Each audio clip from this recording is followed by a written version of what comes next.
But I've been in conversations with people at work, and it's like fog brain. I'm talking to them, and I can't. I'm not cogent. I can barely. And firstly, it's sort of social anxiety, because it's like, how do you do this again? And then finding just not being able to get to the end of sentences on very, very basic small talk. And what the hell is going on? But thankfully, 9 times out of 10, the person you're talking to is doing exactly the same thing. You're mirroring one another. You're both saying things like, where was I going with that? Or I can't remember what. I must admit, I feel almost like, having spoken to people who have been in degrees of isolation, I almost feel like I've had a degree of benefit, because my work hasn't stopped at all. In fact, my work has just expanded by leagues and bounds because of its very nature. Yeah.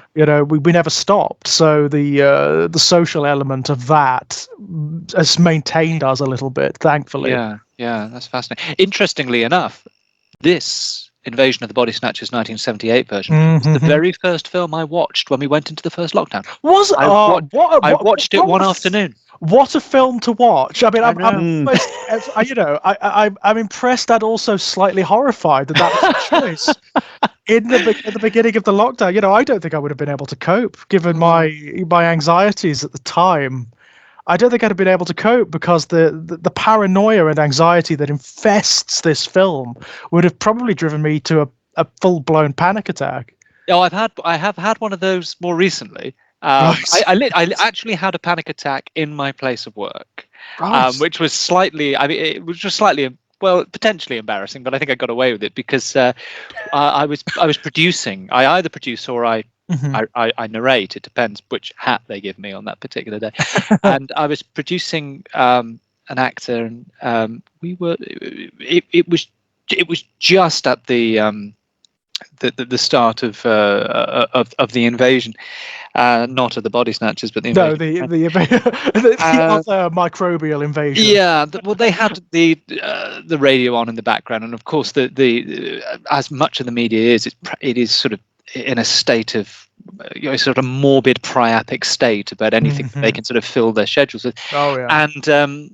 And we were going through this book, and I just at one point said, would you mind awful if we just take a break there, take a break? And of course it was complete lies. I think you need to just have a moment, because you've been working for. No, it was me. I had to run off because I had a complete sort of, if you pardon the expression, nuclear meltdown, because all I could think about was what they used to euphemistically call exchanges.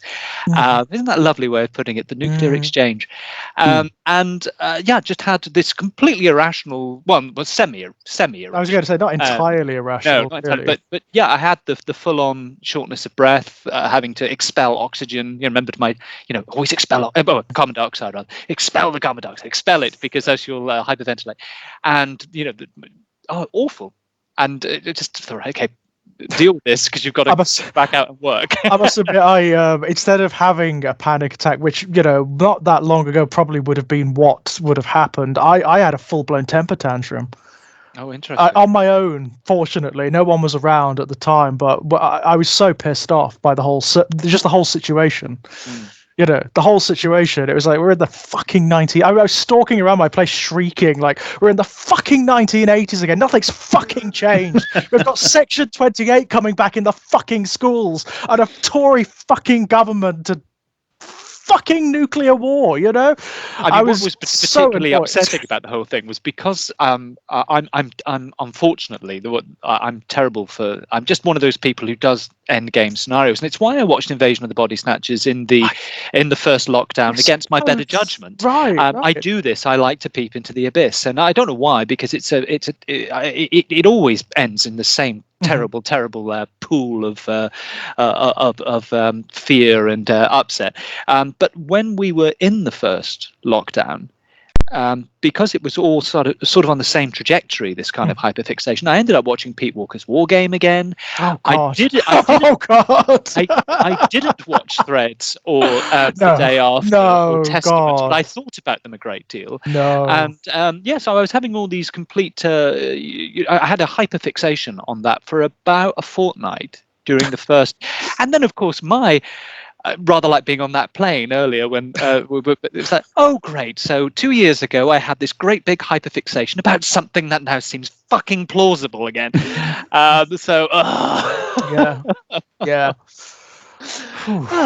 I mean, interestingly, I mean, we spoke about this in The Changeling, but there is a lot of cinema from this era that's like that, isn't it? That is the staring into the abyss stuff. That is about sort of ideological collapse and societal infiltration, corruption, and so on and so forth. The anxieties of this period, particularly from American cinema, are unbelievable, right? Yeah, and in a strange sort of way, I was thinking about this in relation to this film as well.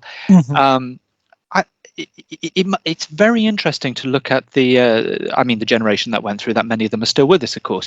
But just juxtaposing for a moment how things lay then compared to how they lie now, and in many respects, there's no difference. It's just I think that if we've got one slight advantage, I don't know, I'm going to throw this open to be shot down because I don't really know how I feel about this, but if we have one slight advantage... No-fly zones on this podcast. Thank God for that. They must have locked Hillary out of the chamber today because... but yes, it was just, that we have available to us the ability to, I don't know how you put it, transpose, redirect our anxieties, because we have, and it's germane to this podcast really, because it's the kinds of films we're looking into. We have this complex and rich media that is available to us now. We can sort of vanish into rabbit holes that weren't there in the same way for that generation. So we can dive into things like immersive video games. We have almost every single film and television program from any time available to us. We can quieten our minds with music that's on tap, that goes straight to our ears. We can scroll through our devices. We can podcast. And it was just one of those sort of random thoughts. I wonder how much of a balm this is. Yeah, it is fascinating, isn't it? And then we also have the benefit of context as well. We can look back at eras like the 1970s when there were similar concerns and whatnot erupting within culture, and we can look at the media that was produced and analyze them in this way, as to whether that has any actual practical application or whether it's just for fun. I don't know. But only insofar you're just thinking in terms of, I guess, mindset. I mean, is this a generation that is more or less anxious, and are we more anxious or less anxious for the same reasons, or as I say, are we able to almost dump some of our anxiety into this omnipresent? Is it more stir it up that we've just reached saturation point now? We've seen, certainly our generation that we, as we've discussed before, has been born into a state of perpetual cataclysm, really. Yes, at least this the generation, threats. even in this film, you still have this sense that there may be something called a future. You sense it in some of the characters, even as they become more paranoia. Absolutely, because they fight for something, don't they? I mean, they want to survive. They actually have. I mean, Donald Sutherland's character, almost all the way through, is talking about how, and whether it's sincere or not, or whether he's just trying to calm the other characters. He is saying all the way through, "Oh, it will be fixed. Oh, we can fight this. Oh, we could. There will be this. There will be that." He's looking for recourse all the way through. Yeah.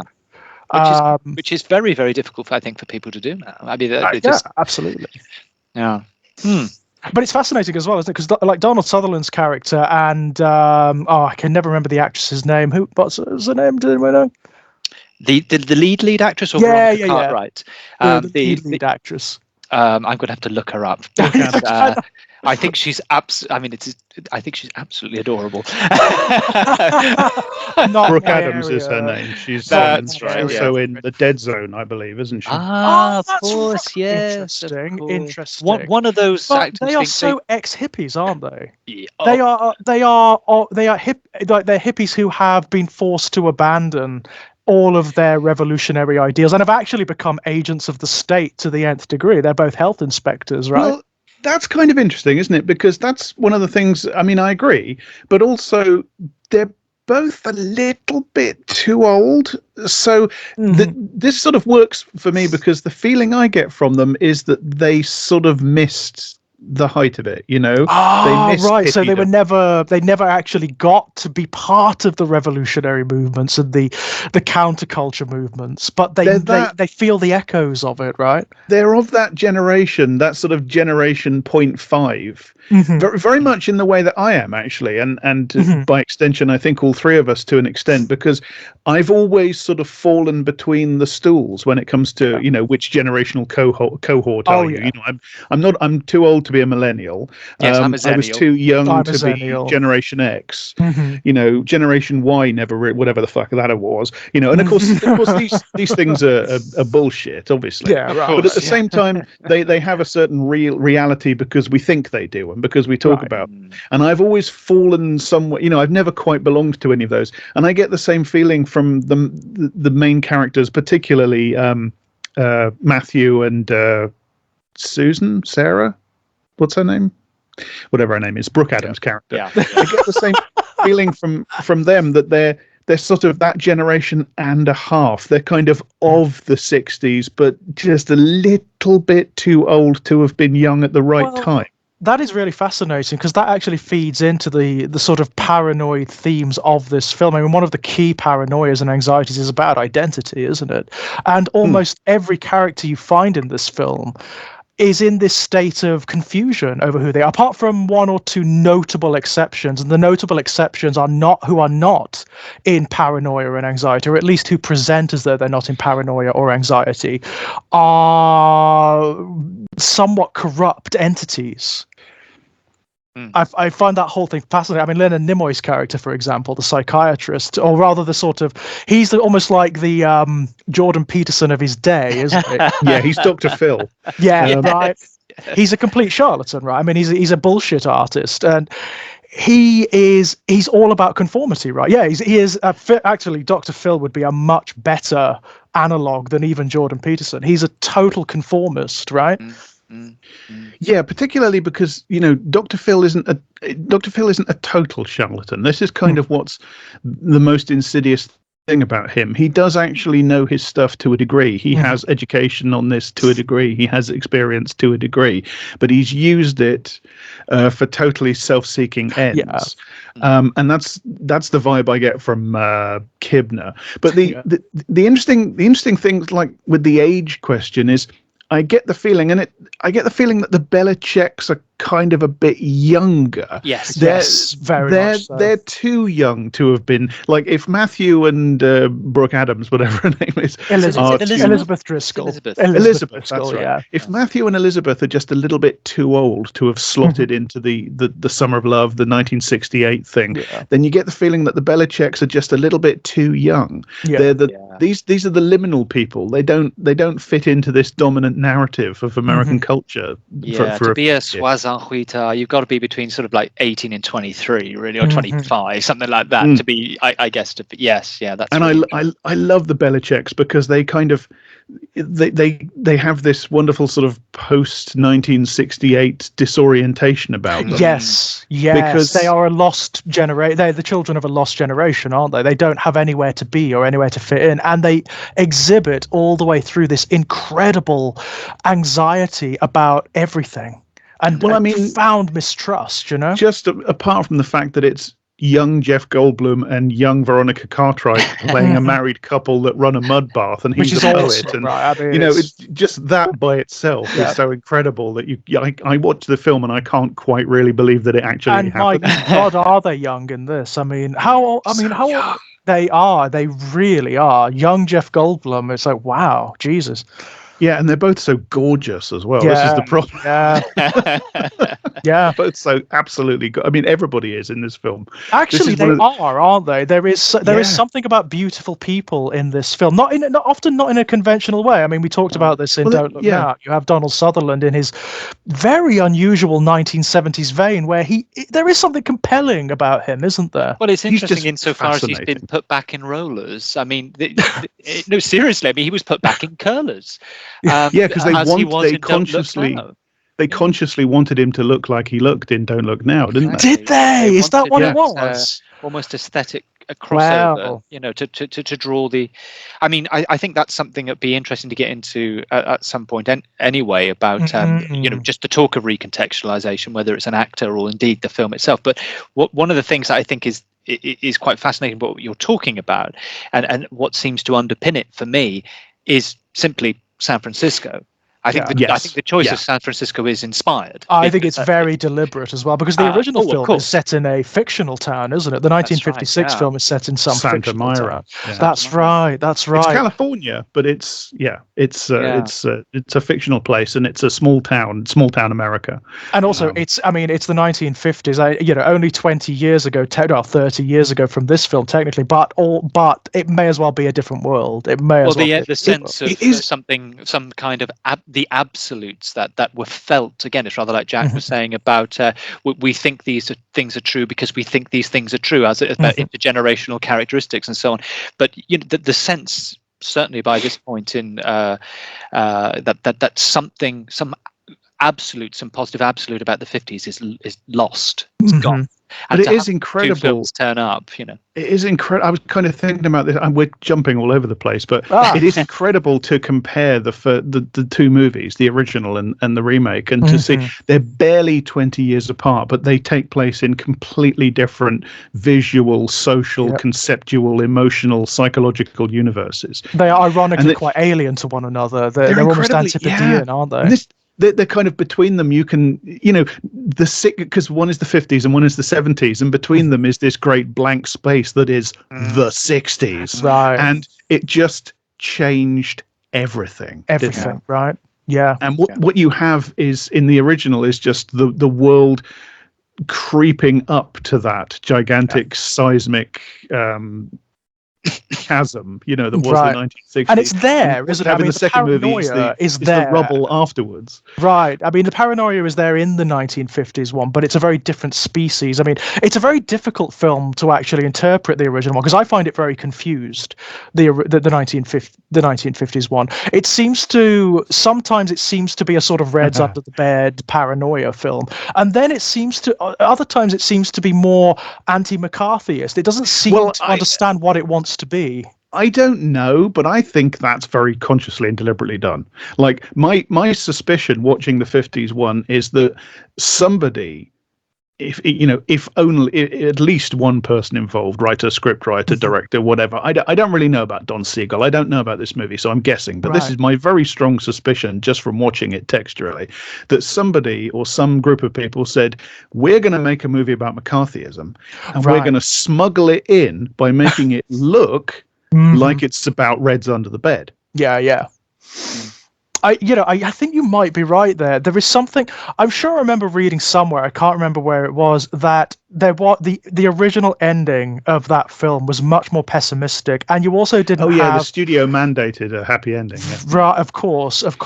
And the addition of, because there is also a prologue as well, isn't there, in the 1950s one? There's a prologue and an epilogue, and it's told in retrospect, so it's already cushioned. You already know that everything turns out okay. The aliens, that Kevin McCarthy gets out of the town alive. Right. And ultimately the aliens just go away, right? I mean, the ending of that film is terrible anyway, but like the fact that this movie even retcons that, because of course he turns up in this movie. Right. And the whole situation has, absolutely been retconned, which I love. Yeah. I love that moment. But yes, I mean, again, it's just while it's at the forefront of my mind, just wanted to very briefly say about the San Francisco setting, because I just think this is actually one of the key ways of sort of unpacking this film, really, is that because at that point and sort of post 68, and this home to which Nimoy's character, of course, and Jeff Goldblum and Veronica Cartwright, their characters really plug into this idea of this sort of place where new age self-analysis, LGBT rights, particularly gay rights, free love, liberal arts, being yourself, not having to feel anxious about the cult of the self, the Generation Me, all that stuff that amusingly Star Trek: The Voyage Home will see as quaint in less than a decade's time from this film. But just thinking about its place, Invasion of the Body Snatchers, and San Francisco, its place in, if you like, film history. It's only before we get to this period almost being viewed as being sort of quaint. There was little knockabout jokes in Star Trek: The Voyage Home, if you remember them. But just a few years prior, and again we have a Don Siegel connection. San Francisco was exploited terribly as a symbol in the Dirty Harry movie, which Siegel directed. This very, very right wing movie, which I admit I seriously love, even though its reaction is like Blackpool through a stick of rock. But I find that Invasion of the Body Snatchers almost coming off the back of something like Dirty Harry. It's only a few years where you had in that film, you realized the Scorpio killer could only happen here because you're all weak and decadent, and only the white patriarchal frontier spirit of Harry Callahan can save you. And in the Body Snatchers, there's this really interesting wrinkle. It occurred to me when I was rewatching it for this, where we've sort of moved beyond this kind of fascism versus liberalism, false dichotomy that Siegel's trying to do in Dirty Harry, and now he's sort of getting maybe quite unconsciously, I don't know, a sense of, in this film, it does that thing that neoliberalism does. It takes all the things you throw at it, even if they're in opposition to it, they recontextualizes them and weaponizes them. So this is a film, Invasion of the Body Snatchers, not Dirty Harry, that doesn't say you're weak and decadent and you're un-American. Instead, it soothes you. It gets up close to your ear and whispers about, you can wake up from this nightmare.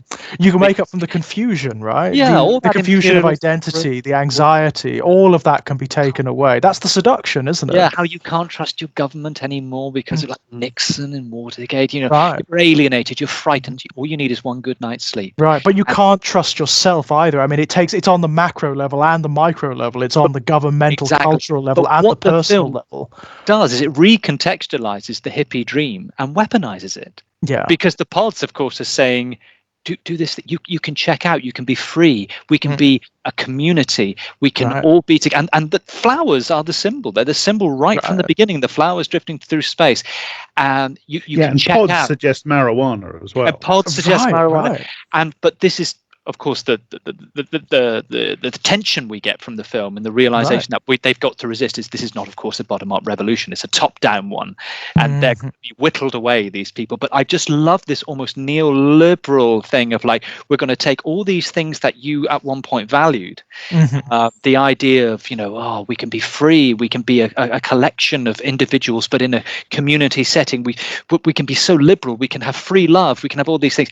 But it weaponizes them against you. And that's what neoliberalism does. So it's almost a perfect film for its age as well, because we're only a few years into the Chilean project, the idea of this gaining traction with Chicago School economic thinkers, things like that. And it's seeping into culture and society as maybe the logic of certainly of the next decade and onwards. But it's just one of the things that comes through in this film, the idea of we're going to take something that you have valued or you have a romantic notion to, and we're going to use it against you. Yeah. I think that's fantastic. And Something therefore it makes San Francisco such a powerful place to set it. It's inspired that setting.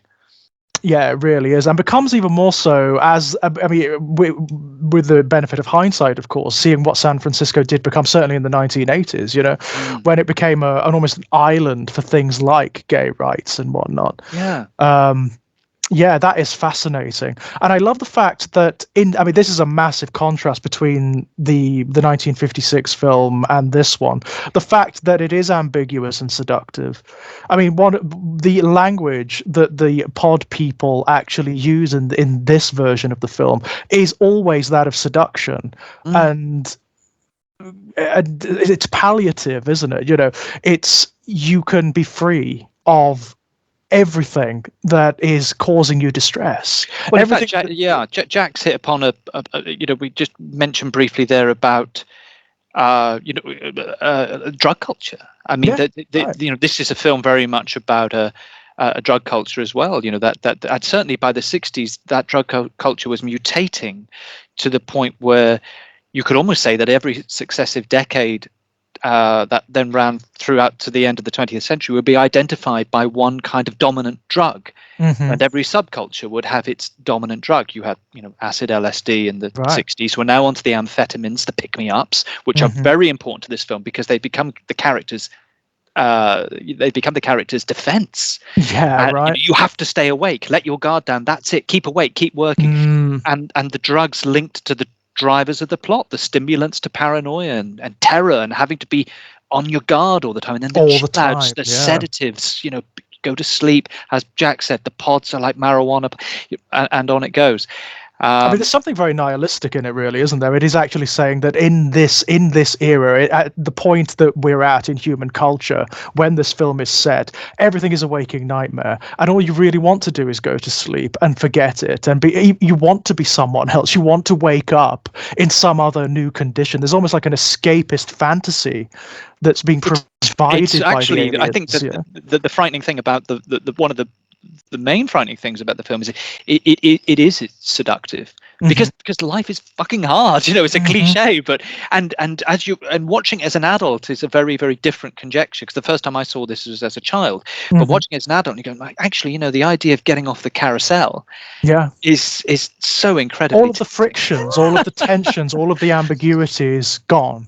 And of course, this is what the people that were trying to do at that point, because you're not only talking about your LSDs and then moving into your cokes and your speeds and whatever, but the lived experience of we touched on earlier about this increasingly fractured, deconstructed, or certainly that was the sense. Absolutes were going, 50s absolutes are breaking down.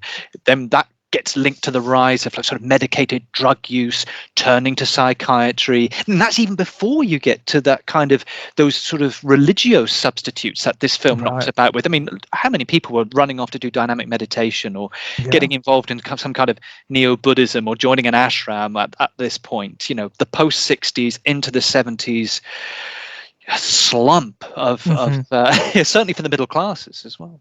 It's fascinating that you have characters in this film that represent each of those lifestyles. So you've got Elizabeth's boyfriend, for example, Jeffrey, who is a total materialist, right? He even when he's a pod person, he speaks about life in material terms. His seduction line, there's something missing in our marriage. It sums him up perfectly. Right. Well, I mean, that's something that struck me this time round, actually. If you look at their relationship, they are not... They're not even lovers, right? They are entities that cohabit in similar spaces. He's off somewhere else half the time. She doesn't know where he is, right? Yeah. And crucially, the headphones metaphor. He's constantly got headphones on, so he's insulated and isolated from. And what's he doing with them? Have you noticed what he's doing with them? He's listening. His hobby, the thing that he does to wind down, is watch TV commercials. That's what he does. A balm again, another balm. It's just, but I'm just it's just a quick detour. But this must be one of the earliest films I can think of which doesn't criticize the lead characters for entertaining an extramarital affair. I was sat there watching it, but all the scenes between Donald Sutherland and Brooke, where they're flirting and they're sort of testing out, and it's not criticised in the film. Well, and what? Yet sorry, Jack. Go on. I was just going to say that in roughly contemporaneous or nearly contemporaneous slasher movie style, they are punished for having sex. While actually, it's an emotional affair or a potential affair, it's okay. But the minute they actually have sex, or they do actually have sex, don't they? Or nearly have sex. Anyway, it's hard to say because it does that very clever thing of cutting away. So you don't really know. All you actually see, and bearing in mind that when they do have their kiss, their moment, it's in this incredible moment of duress and seems to be this strangely awkward almost insincere thing, and then it's just gone. What you see the next moment is them just waking up under the table in the lab, and that's it. That's and all you then get between them. later on, the moment of physical intimacy when they're alone and they're both on the run, that's basically what kills Elizabeth, isn't it? Right. And then she turns up again, and now she's totally naked, and she's basically saying, let's do it, let's finally do it. Right. I mean, I've always Yeah. found that relationship really interesting, because at this time around, it's not something I noticed before, but Donald Sutherland's character has elements of queer coding about him. I don't know whether it's intentional or whether it's just something I'm reading into it, but he is a very strange character from the very beginning. He lives alone. He is slightly older than Elizabeth, I believe. There's no intimation of him having any kind of a relationship with anyone else. He seems to be a very isolated character. He hangs around with poets and with like pop psychologists. He's into sort of the art scene. He cooks for himself. He's a very unusual character in that regard. And I don't know, it does feed in very nicely to the themes of paranoia of identity. Because it's left completely open as well.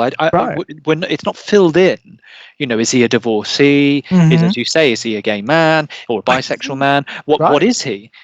We just know he's someone who works very late hours and has some, pursuits that don't quite align with what you necessarily would expect superficially from someone who works in those areas. He's clearly cultured, someone maybe with an academic background or bent. Yeah, it's an extraordinary character, and it's just left. The other way in which he's coded, though, is as a kind of cop, because he's a city official, city employee, and he enforces laws, and he goes around in a car that actually kind of has markings on the side that says it says health department, doesn't it? And it has elements in common with cop coding. Yes, he's almost a bit sort of cop. So he's almost the sort of Inspector Morse cultured, sensitive cop character. His introduction into this film is so strange, isn't it? Because he is not a sympathetic character when he first turns up. He's Walter Peck from Ghostbusters. He is the kind of character. Well, I don't know. I'd like to be sure that restaurants I go to don't have rat shitting in the bouillabaisse. Absolutely, yeah. I think we need government health inspectors, personally. Far be it from me to. About his framing, I find, in those early sections where he comes off as a bit of a dick, in the same way. I mean, like about 10 years later, in like Reaganite 1980s, and one of the most Reaganite films ever made, Ghostbusters, his character becomes a villain, right? Yeah, absolutely. Because we've talked about this with relation to other films, but this film is being made and is set right at this fulcrum moment in the history of Western capitalist societies. It's happening almost at the exact moment that the neoliberal turn begins. It's 1978, and it is kind of a snapshot of a whole. I mean, it's ironic that it comes from the movie originally directed by Don Siegel, and then this is a reinterpretation of that. But this is a kind of picture of a kind of set of assumptions and things that could be taken for granted still in 1978, and really things that had only just started to be taken for granted, and very, very recent set of things that could be assumed, like men could have long hair, men could be sensitive and artistic, and they could have actual friendships with women as other human beings, etc. And you can have relationships that are not actually marriages, where people live together, and all sorts of stuff like this. And also, like, the guy from the local government health inspector department can be a good guy. And these assumptions that you don't get in pre-60s Hollywood films to a great extent. Of course. In fact, in the Hays Code, a lot of this just not allowed. And they are a set of assumptions that disappear with the cultural counter-revolution of neoliberalism. Of course. So we are looking at kind of, when we look at this film, we're looking at a kind of snapshot of a moment where a certain amount of potential had been unlocked in the liberalization of people's attitudes and so on, before it gets kind of not exactly suppressed or rubbed out, but kind of assimilated and dampened down and stuff like that. It's one of the most fascinating things I got from this viewing of it. The ambiguities that inform Matthew Burnell, Donald Sutherland's character, come across to us now as actually rather strange, because characters like him tend to be so coded these days. Yes. It's just fascinating to me. Well, it's interesting that one of the effects now, I think, of watching a film like this, and indeed many of the films from that decade, is that they feel like they're cult films even when they're not. Right. This was a mainstream movie. This was. Yeah. But that sort of going back to that point about before things are reassimilated, and then there's that sort of strong corporate hegemony that goes over mainstream films. There is that period just as the censorship laws start to be redressed towards the end of the 60s, right through so much of the 70s, which just means that, as I say, when you sit down to watch an Invasion of the Body Snatchers or a Don't Look Now or even something like a Taxi Driver or something, these films look like cult movies, our idea of a cult movie, and of course they're not. They were mainstream. Right? Yeah. That was it. It was just that, and I just wanted to say that I did sort of I did start giggling when he first goes in, because of course I guess the whole idea is that it is about the health of the body and the health of the body politic. That's why he's a health inspector. But I did just keep expecting just one of the chefs or the cooks just to pipe up. Have you ever read George Orwell's Experiences at Maxim's in Paris? A filthy kitchen is a great kitchen. But no one did. I thought it was a wasted opportunity, to be honest. No, instead they actually chuck something through his car windscreen, don't they? Yeah. But it is. I remember the very first time I saw this. Again, we've done this story so many times, but at an age where I wasn't meant to see it, and I just remembered because it just stayed in my mind. I was probably slightly titillated by it, to be quite honest, because kids and anything to do with fecal matter. Well, I don't know what's wrong with us, but the whole idea of the rat turd. I mean, but extraordinary way to start a movie. It is very, very unusual, especially given the type of film that it is, isn't it? It's. But I love how Sutherland plays it. He's kind of amused by it. Yeah. He's obviously, to the restaurant owner, he's glaring. He's doing his official duty. When he takes it to the health department, when he takes it to the lab, he's almost smirking. Yeah. So there's this whole implication of a generation that has a different way of looking at things.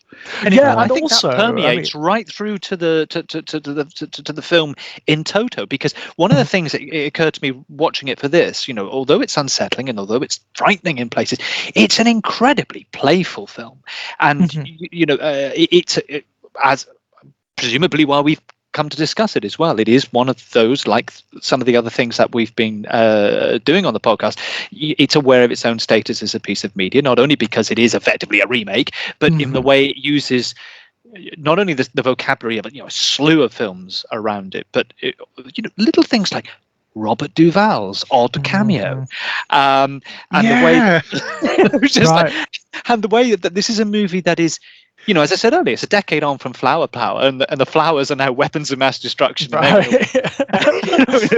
all that kind of stuff. But it's a film that it's not only in the performances. Now, you said there's a sort of rueful quality to Donald Sutherland when his official hat as the health inspector slips a little and he finds things amusing. But that kind of amusement, that wry quality, runs right throughout the film. I mean, the sequence with Priest as part of that very strong opening sequence is so strange, and it is so freighted with stuff, and yet it disorientates you. But the whole film is freighted with stuff that then disorientates you. Yeah, that's designed to, isn't it? I think Robert Duvall being Robert Duvall, I think there's a case for saying that every performance he's ever given on screen is an odd cameo. But there you go. Yes. I think a lot of it is just the casting, the wonderful casting. But you kind of want to hang out with these people. You kind of want to hang out with Matthew and Elizabeth, and Jack Belichick might be a bit of work, maybe. But his wife's lovely. You kind of I bet you could probably get somewhere somewhere with Jack Belichick if you were just a little bit patient, you know. Mhm. They're very appealing. I think they're very appealing little I gags. would want to avoid is Kibner, to be Oh perfectly no, not honest. Kibner. No, absolutely, he's an asshole. Oh my god! But it was interesting. Just again, it's an aside, but I said about that sort of that cluster or slew of films from that period, and one of the films, as I was watching it again, I kept thinking of just purely in terms of the way the film looks, even though it's a different city. I kept thinking of things like Mean Streets and Taxi Driver, and I looked up that the cinematographer Michael Chapman was the cinematographer on Taxi Driver, and I thought, my God, that man has an inimitable style that I spotted it immediately. It's everything. It's something to do with being in love with the urban, isn't it? Yes, definitely. Yeah. This film is it's. I mean, there's lots of films like that from this era which treat urban America as this fascinating jungle puzzle box. I mean, Taxi Driver is a great. I mean, it's the strand of American cinema, 70s urban storytelling that has now become kind of just a disconnected aesthetic. It's what Joker summons up, isn't it? Absolutely, yeah. And this film, Invasion of the Body Snatchers, it does that thing that a number of those movies do, but almost to the nth degree, where because it's happening with the screenplay as well as the execution, it drops us into the middle of these social networks as they're already starting to fray. So it's not just the pod's influence; they've been kind of fraying anyway, because as we've been saying, this is 70s America, for Nixon's sake. Right. It absolutely perfect for this kind, and it means it's absolutely 70s America is absolutely perfect for this kind of invasion. So in a way, I often think of this movie as almost a sequel to the first one, as well as a reboot, because it's saying the 50s weren't right for this. Now it's much more open. This film doesn't just have to stand for some slightly knotty version of Reds Under the Bed McCarthyism and House of Un-American Representatives and all that. It's open to a lot more. But the film, the screenplay, and the way it's executed is wonderfully disorientating. Yeah, you suddenly just arrive in all these relationships. They're not established. You almost, and I think it comes through in Chapman's framing. He uses a lot of handheld camera, which was still quite new thing to do at that point. I mean, I don't know whether Steadicam had been how good Steadicam was at that, or whether that comes slightly later. But there's a lot of handheld stuff. But you feel as a viewer that you're just someone meandering around and catching up with these various characters until the plot forces it to become more cohesive. And what I found really fascinating was that it's that sort of heightened stimulant-assisted wakefulness that they all have to go through that forces it into a singular narrative. And because it isn't one when you first turn up, it's just that alone means the film achieves, I think, something that I have to say most films, most television, most theatre actually fail for me at. Its falling action is as interesting as its build-up, because you have disorientation, you've been dropped in the middle of this, you're meandering around almost as an extra character. There's a lot of POV shooting, a lot of over people's shoulders, and just the camera moving around, and then a plot is forced on it the moment they are basically fighting to stay awake. And then it becomes very honed, sculpted down to this one objective, and it's a film that implodes rather than explodes. It's full of tendrils at the beginning, and then they shrivel away, and you end up in something very concentrated.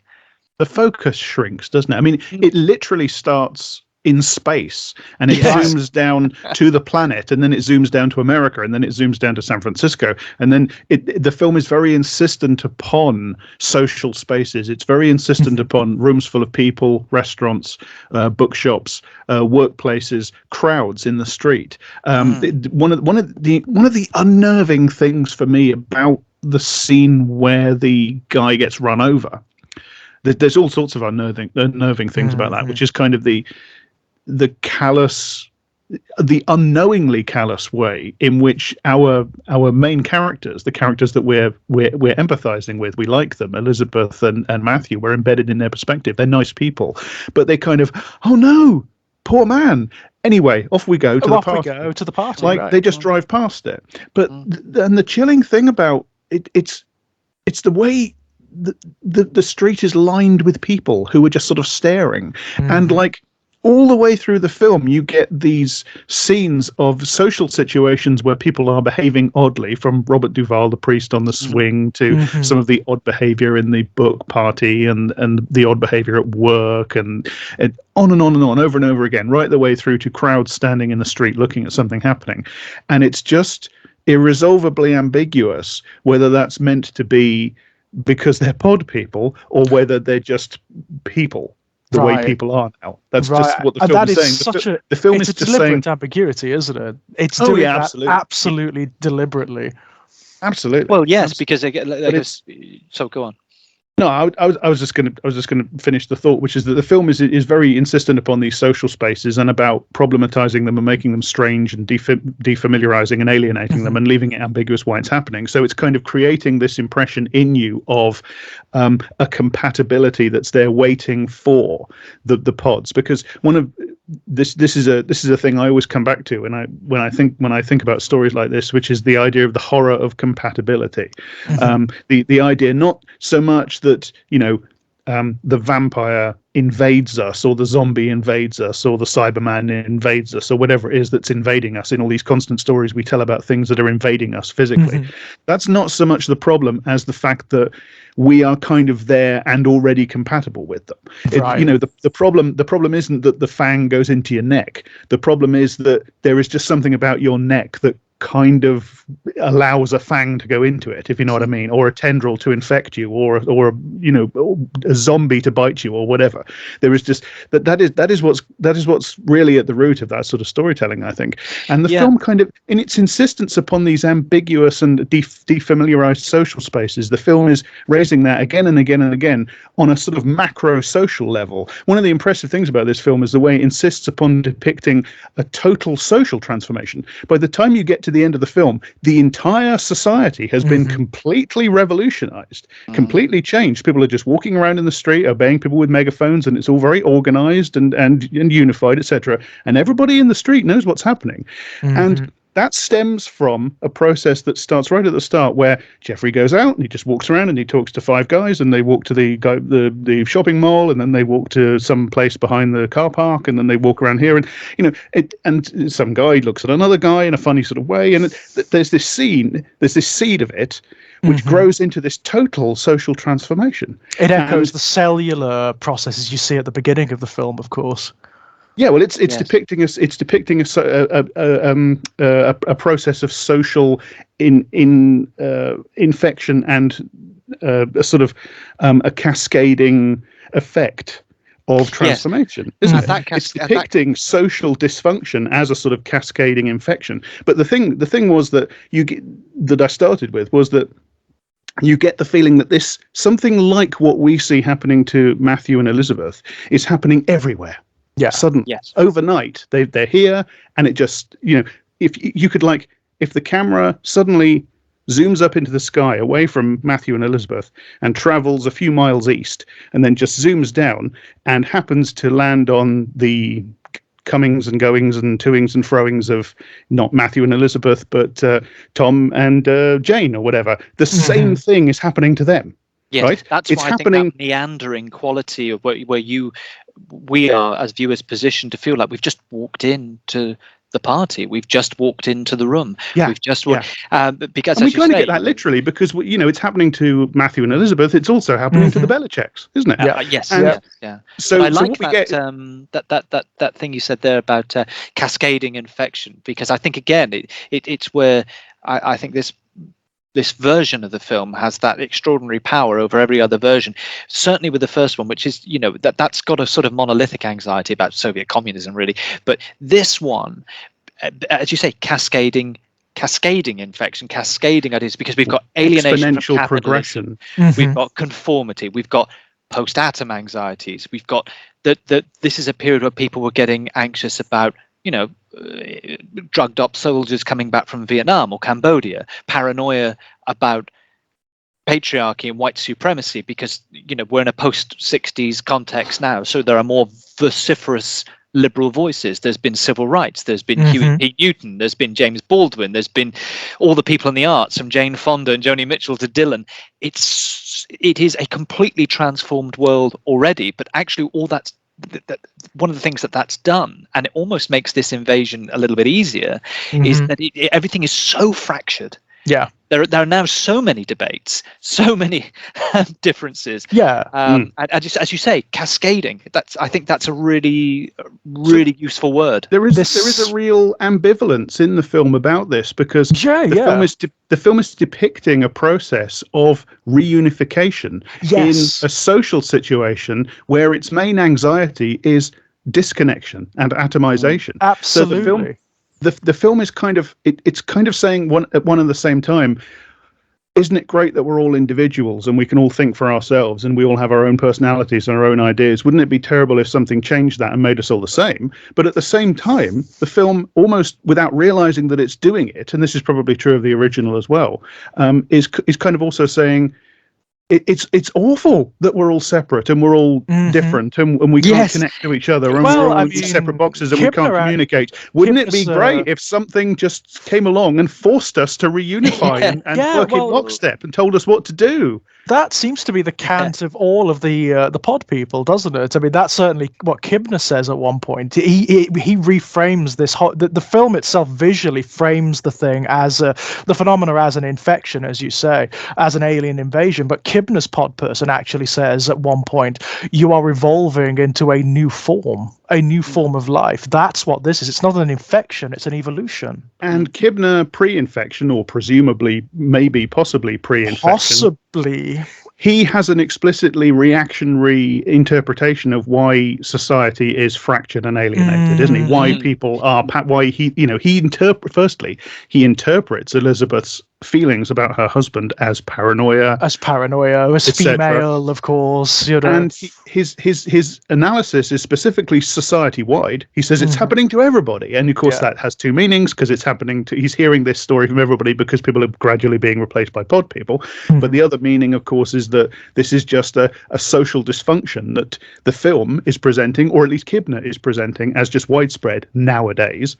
But at the same time, what he's doing is he's giving an explicitly reactionary interpretation of that. He actually talks about how, people aren't committing to anything, they're not committing to their marriages. It's kind of just reactionary boilerplate crap what he comes finger wagging. Yes, didactic, isn't it, ultimately. Church and exactly. But that I think the great power of the film is that simultaneously the state it's talking about is both welcome and repellent simultaneously, because we know history minces people up, we know mechanized labor consumes our day, we know how much sheer bloody conflict is out there. So it's tempting just to go, all I need to do is I sleep and I wake up, we're all together and we're going to be calmer and but I think where the film ultimately finds its communication cord is that it pulls, is that it does ultimately say, hang on a moment, yes, but occupation is occupation no matter how it's dressed up. And I think that's the way it sort of finds it. It gets out of its very interesting conflict, but it leaves it to quite late. And I think it's right to leave it to quite late, because I think the tension is magnetic if you're a viewer, because all the way through you're like, well, yeah, but not like this. Well, for me, the interesting sort of complication that it throws into, it's quite unsentimental and brutally honest about the fact that there is just kind of this impulse in people to say, well, I would rather be part of, I would rather be absorbed, I would rather go along. And if it means losing individuality and losing selfhood to an extent, then I will do that. I will let that happen. And that is something that people do sometimes. And the film is on about that. But it's also the wrinkle that it throws into that is it's interesting because it connects, as much of this film does, directly back to stuff that we've talked about in previous episodes where we've talked about other stuff, particularly when we talked about the stone tape. One of the things we got hung up on was the question of what exactly is the stone room doing? Okay, it's recording people in some way. Well, what do we actually mean by that? And I think there's the question kind of boiled down to: do we mean recording in the sense of like capturing, storing, or do we mean recording in the sense of transcribing, copying? Right now, this film directly raises and then refuses to answer. In fact, it deliberately ambiguitizes, if that's even a word, I beg your pardon, the question of in what sense are you still you after the process has happened? So, are you in fact still you, or are you a copy? And if you are a copy, you're definitely not the same, are you? You're definitely not an exact copy, isn't it? It's the old science fiction transporter problem. So, if you're able to create teleportation technology, if all of your molecules are broken down and then shunted across the universe to some other point and reconstructed, is what comes out at the other end you? Or is it a copy of you that has all the same memories of you? It's that problem broken down as in this instance, because the actual copies in this film, it's certainly not true in the 1956 one, they're just pod people. They are actually separate creatures from the person that they copy or absorb or whatever. They are pretty unambiguously just imperfect replicas, whereas this one, the pod people themselves express continuity, don't they? They actually say, we are the same people. We actually are Elizabeth. We are Kibner. But we have been, it's almost like what they're claiming is rather than being copied, they've been transmitted into this new state. Yeah. Well, it's a rather more mundane example, but this is how very often people react when someone finds religion. Or someone finds, they say that they've got a different politics, and you get that anxiety around people. Or they've I mentioned earlier about people going off to ashrams or run off to an ashram. Exactly. and they come back and they create an anxiety amongst their old friends and everything. So is this the same person, or is it, or rather like what happened with I mentioned soldiers in Vietnam and Cambodia, but I mean Korea. I mean, so many were the view that they've come back brainwashed. So or to talk about a more slow motion trauma. To talk about a more slow motion trauma, there's marriage, isn't there? How many times have we heard in the drama about the marriage that's breaking down? I don't know who you are anymore. You're not the person I married, etc. Yeah, it's a fundamental I'm exactly the same. It's you who's changed, or it's you who's failed to change with the world and stuff like that. It seems to be a fundamental problem and an anxiety that human beings have with the notion of continuity of personality and identity, isn't it? Which is, we don't like the fact that we change in response to differing circumstances, and as time goes on we transform. Our sense of identity and what informs it does change, and we do become alien to ourselves and to people's notions of who we are, and that's an anxiety that this film is directly addressing. Are the people around me who I think they are? How can I ever possibly know? Am I who I think I am? Am I who I think I am? But and anecdotally, one of the things that just on a personal level, my partner and I found incredibly sobering about the fact that we're married was some years ago now. I have some friends of ours who their relationship ended. But one of the things that really came through before this relationship ended was that it was a straight relationship, and the woman in the relationship, her identity had been so subsumed. I remember going into their home and there was no trace of her. In the books on the shelf, the design of the place, the decor, and her personality was somewhat swallowed up. And when their relationship came to an end, over time, it was rediscovered, and it was rediscovered, thankfully, with a vengeance. And but it was a fantastic process. And I remember just my partner and I having the conversation, saying, how much have we done that without realizing it? Because we've been together an awfully long time. Who's dominating whom? Who's subsumed whom? Where do our identities begin and end? Right. And we sort of took it upon ourselves to work in a lot of almost, if you like, fail-safes. About absolutely making sure that we did things separately, and that we had certain definite different places to go to with different people, and maybe they didn't always meet, and which is much easier when you don't have children, of course. But it was fascinating to see this, as I say, this relationship with this couple, this relationship that didn't work. But I'm not saying he was someone who was tyrannical. It just happened. Yeah, it just happened. Something about his personality just started to exude outwards, and it was reflected in the home, and it was reflected in everything, and somewhere along the line hers got lost, but it was still her, and these traces of the more assertive person with agency were rediscovered when she went back to being single again. But it's fascinating thinking of that in context of this movie, because people aren't. I love the idea that it's we haven't transformed people. It's not some kind of Cartesian dualism where another intelligence is just driving this meat vehicle around. No, we're the same. It's just we're manifesting somewhat. And different. it is of course completely possible that they believe that. Right. Yes, of course. And they're wrong. That is a possibility. And people do that. People say, I haven't changed. I am the same person I always was. And they are wrong about it. And this film, that happens in relationships. And this film is actually obsessed with that, not just metaphorically, but literally. This film is obsessed with relationships and how people are affected by, Elizabeth lives in Jeffrey's house. They don't live in their house. It's his house, and she lives. Right.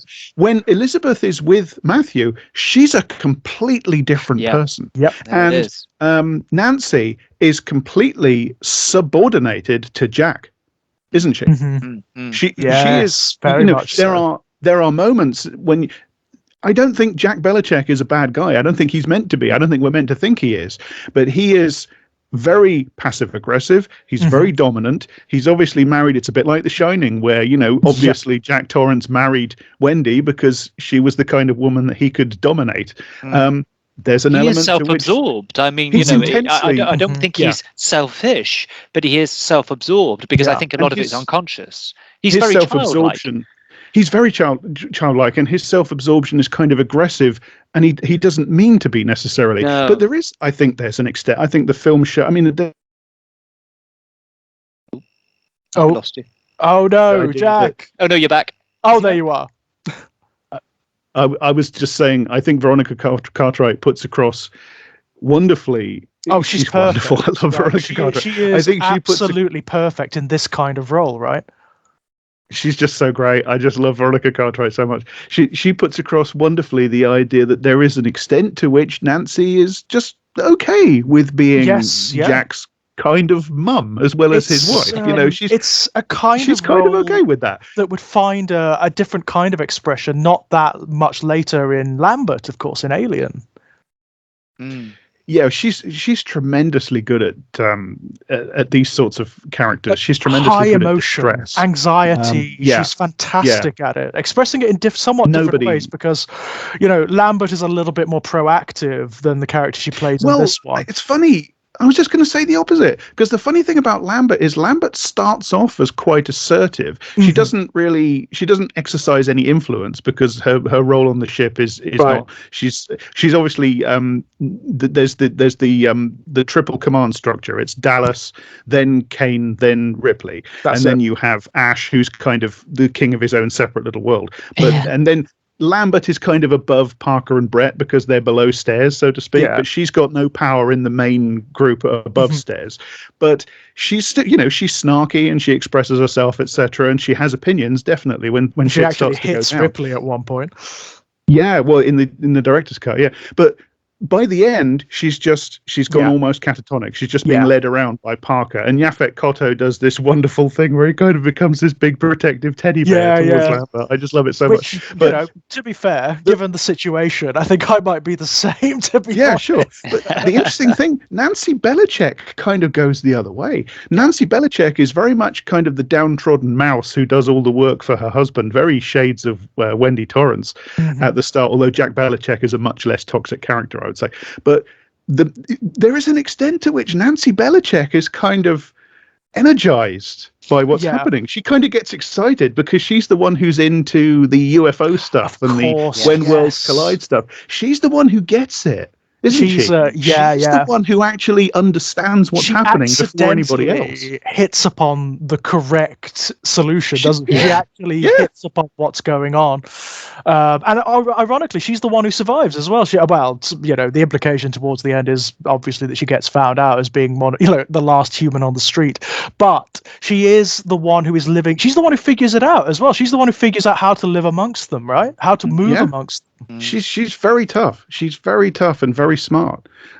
So there's almost an opposite process whereas Lambert kind of gets beaten down and sort of she gets to a point in the movie where she kind of says, I give up. I'm just going to live or die depending on what happens. That Nancy gets more and more tough, more and more proactive. Yeah. Another great Veronica Cartwright performance is in The Witches of Eastwick. Oh my God, I'd forgotten about that one. Yeah, she plays a fascinating character in that because you think she's going to be kind of the quintessential, busybody, small town, finger wagging nasty, that goes around judging everybody, and she kind of does play that role, and then. Yeah, I know the exact scene because it is such a fantastic line. She says it's outside the church, isn't it? After she's had her big episode where she's like, it's such a brilliant moment. She says after the episode, I can't remember who it's to, but she says to somebody, "I've got no problem with a good fuck, but what's going on in that house is unnatural," and it's like. It shatters your preconceptions of the entire character because before that she's like Maud Flanders, isn't she? Yeah. But when she figures it out, her line to herself, kind of as she's getting up to go and do something, is "Those poor women. Those I have poor warned women." them. Yeah. It's interesting, isn't it? It inverts the entire character because up until that point she's antagonistic, right? Yeah. She's the one who's going to spoil all the fun. Yeah, that's what you think is happening.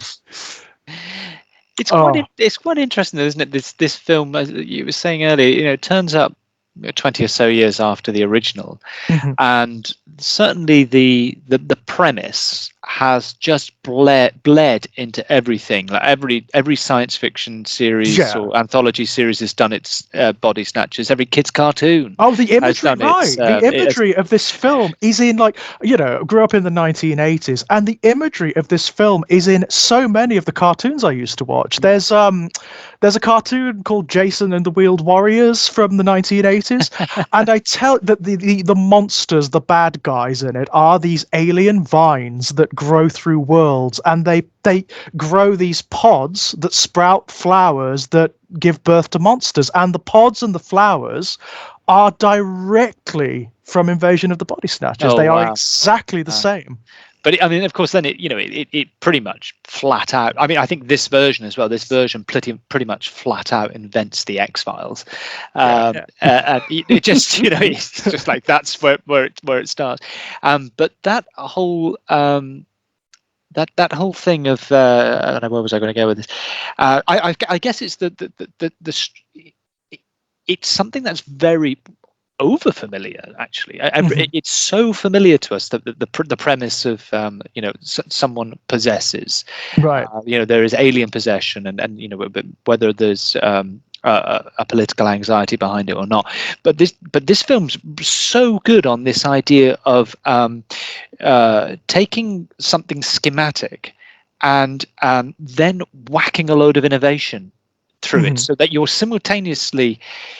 You have the enjoyment of something. Oh yes, I kind of know where this goes, and then it just keeps upending it every time, building, of course, towards that final upending, which is the final moment of the film. Which, of course, is I guess it's the elephant in the room. You got to talk about it because it's probably the most famous ending of one of the most famous endings of a movie ever. People who haven't seen the film know the ending of this film. Exactly. And it's just the Edvard Munch scream moment. Yes, yeah. But that in a way, the film ends up just by being a remake. It ends up beautifully echoing its own content, which is how an audience, how people appreciate familiarity, when that familiarity is interrupted by something alienating. Of course, there are fucking films about that. Right. Yeah, You can have the cloak of familiarity. You can have a way out of this this conflict, this deadlock, but it's going to come at a very alienating price. And it's just that lovely sense where what you can only get it because it's a remake. You couldn't get it in the original. It's something that emerges because it's a remake, therefore it has to be somewhat schematic, and it just, that beautiful way in which it just ends up reflecting what it's about. It's by kind of, being a remake. It's a bit sort of reminiscent of Dracula in culture in that respect, because one of the things about Dracula is that Dracula, that so many Dracula movies, just endless. They just keep on, for decades they were just pumping them out, by the hundredweight. And when you make it not Dracula specifically, but vampire movies in general, we're probably talking literally thousands of vampire movies. And of course, it directly mirrors the basic mechanism of the vampire, yeah, absolutely. Which is this again, this sort of this cascading exponential progression, geometric progression, where one creates two create four, etc. And that's the whole sort of threat of the vampire. This contagion effect. Exactly. And the vampire has done the same thing in culture. It has actually vampirized culture. Absolutely. Yeah. And it's funny because I was saying about a rather flip comment about the X-Files, but it's not only in terms of how that series built on a great deal of the kind of paranoia in the way this film's put together and everything, but I mean, even down to a throwaway line like Jack's line, the CIA, the FBI, they're all pods already. I mean, that's what the X-Files pivots on. That's its entire raison d'etre. There is an extent to which John Carpenter's The Thing is very much indebted to this, isn't there? There's even a very similar scene in The Thing where one of the guys at the base kind of says, "Oh yeah, they've been coming here for hundreds of years. The CIA, the government knows all about it, etc." And of course, the X-Files remakes The Thing as it does continually remakes Invasion of the Body Snatchers. But of course, it very famously remade The Thing in its first season, didn't it? I can't remember the name. Ice, I think the episode is called. Yeah, I know the episode you mean. Yeah. But I feel like it's kind of just this story about some sort of contagion set at an isolated Arctic base is just kind of a rite of passage that every show has to do. Has to be done. But isn't it interesting with Matthew though? Interestingly, the Star Trek did it, and it's an Enterprise episode, and it's about the Borg, and the Borg are kind of vampire people who are, they're kind of they expand in alienated a geometric capital, infecting progression like vampires, and they kind of, are you still you when you are a Borg, etc., etc. And I think the Arctic base thing, which of course you have The Thing from Another World, you have John Carpenter's The Thing, etc., etc. I think the reason we keep telling that story is kind of that the Arctic base is how we express the idea of an infection at a nascent stage, frozen, but with the potential to spread. That's very true. Yeah, that's very good. Yeah, but it's interesting as well with Matthew as a character, because I mentioned right at the top of the podcast about Harry Callahan. The San Francisco connection, and again, 70s anxieties and so on. And there's a very famous moment at the end of the Dirty Harry movie where that movie's got a lot of problems. The deck is really stacked, so he can become a hero. But he, at the very end, he dispatches the Scorpio killer and takes his badge, his police badge, out of his wallet and throws it into the water. Well, he does it like when they used to do that thing where you spin small stones so they skip across the water. He does that with it across the water. And it made me think about Matthew, because Matthew spends the last third of the film basically playing the American maverick hero, which is he fights, and he fights alone. He's the great individual come the end. But what is so fascinating about this film, as in the case of Dirty Harry, although he has to win, Harry Callahan does throw his badge away at the end. It's almost like, a recognition that, or an absolute he believes in is gone. With Matthew, it's so nihilistic. This is the period of movies, and this is a movie in which the great American maverick hero, which is at the core of the culture in many ways, certainly as it is expressed in fiction, films, and this nihilistic thing, he fails. And not only is he fails, he is subsumed into the system. It's incredibly cynical about that archetype as well, this movie.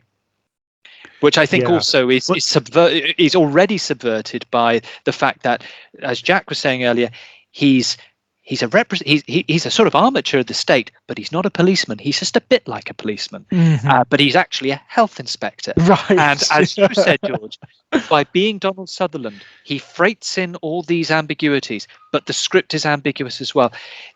The idea of the conventional, traditional American maverick, machismo, straight hero is breaking down throughout this film, and at the end he's gone, and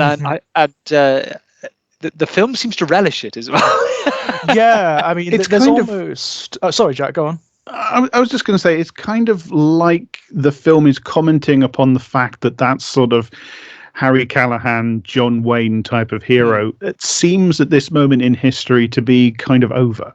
Only very just, but at least in certain parts of American society, viewed from certain angles, from certain sensibilities, it's kind of like, well, that's a thing of the past. It doesn't. Even Harry Callahan is sort of he kind of doesn't really work in even in the world that he's presented in his own film. I mean, to the point where, as you say, he even throws away his badge at the end, where he kind of acknowledges at the end, I don't really fit here anymore. And this generation of American cinema is, of course, absolutely obsessed with the idea of the old style of American masculinity failing to function in a world that no longer seems compatible with it. And it's like Matthew is kind of like, he's kind of like the new type of masculinity trying to adapt to the changed circumstances, and the film offers quite a hopeful vision. He is the representative of the state, but he is the human face of the state doing something useful, etc. But it's still kind of it still doesn't work, and I don't think it's saying it doesn't work because it's not John Wayne.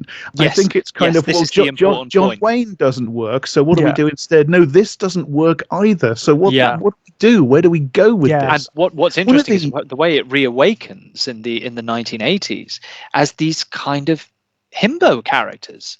So we go through the thing of the Waynes, the Eastwoods, that kind of generation of the Burt Lancasters, of being men of action who are also but also of practical intelligence as well, intelligent on a very practical level. Then we're into this era where they're sort of grasping around to what is, if you like, for want of a better phrase, the new man. What is the new hero? And then, having almost reached a dead end of how to express it, I mean, here Matthew ends up being a pod person. It's re-expressed in the 1980s in a completely different, these almost simulacra of heroes. Yeah, it's almost like grotesque caricatures. Where you're just presented with the symbol of massive pecs and indestructibility. Where it comes from, all the 80s recuperations are kind of, they're either not like the Terminator, it's a villain and it's not really human.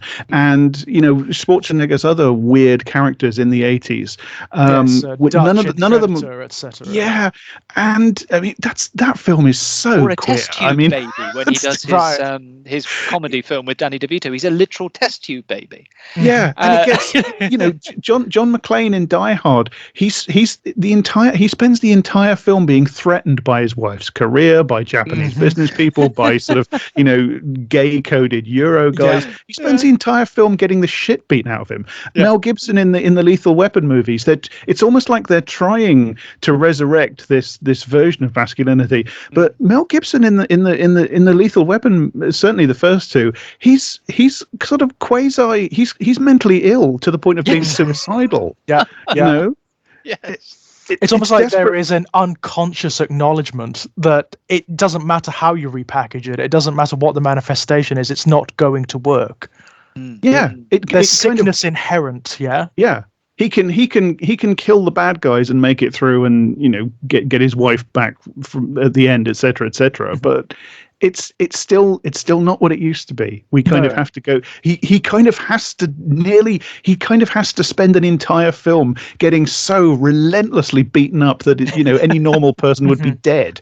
And if we can do that, or punish this version of the hero in some other way, then we can make it work. Make but space nothing for else. them, right? We can make space for them. Then it doesn't matter how racist they are, or how misogynistic they are, or homophobic. You could it almost becomes cute at that point, right? Yeah. Because they've been through all this shit. And the only other way those films get away with it is by, like you said, Jack, making that character inhuman, making them into the Terminator. Which is it. I mean, there's a whole raft of stuff going on there. But it's not just the hero figure, is it? It's not just this idea of the maverick male hero.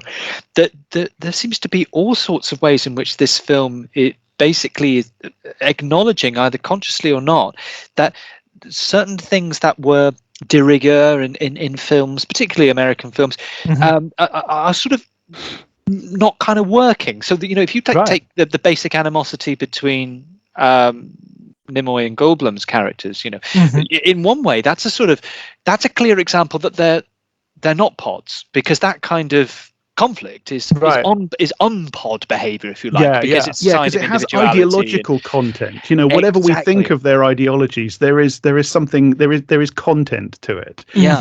But also, whereas the thing about the pod people is that they I think the film does ultimately come down on the side of saying that they are not us. They are kind of an imperfect simulacrum, because they don't really have any content, do they? That's the thing. They're kind of emptied out.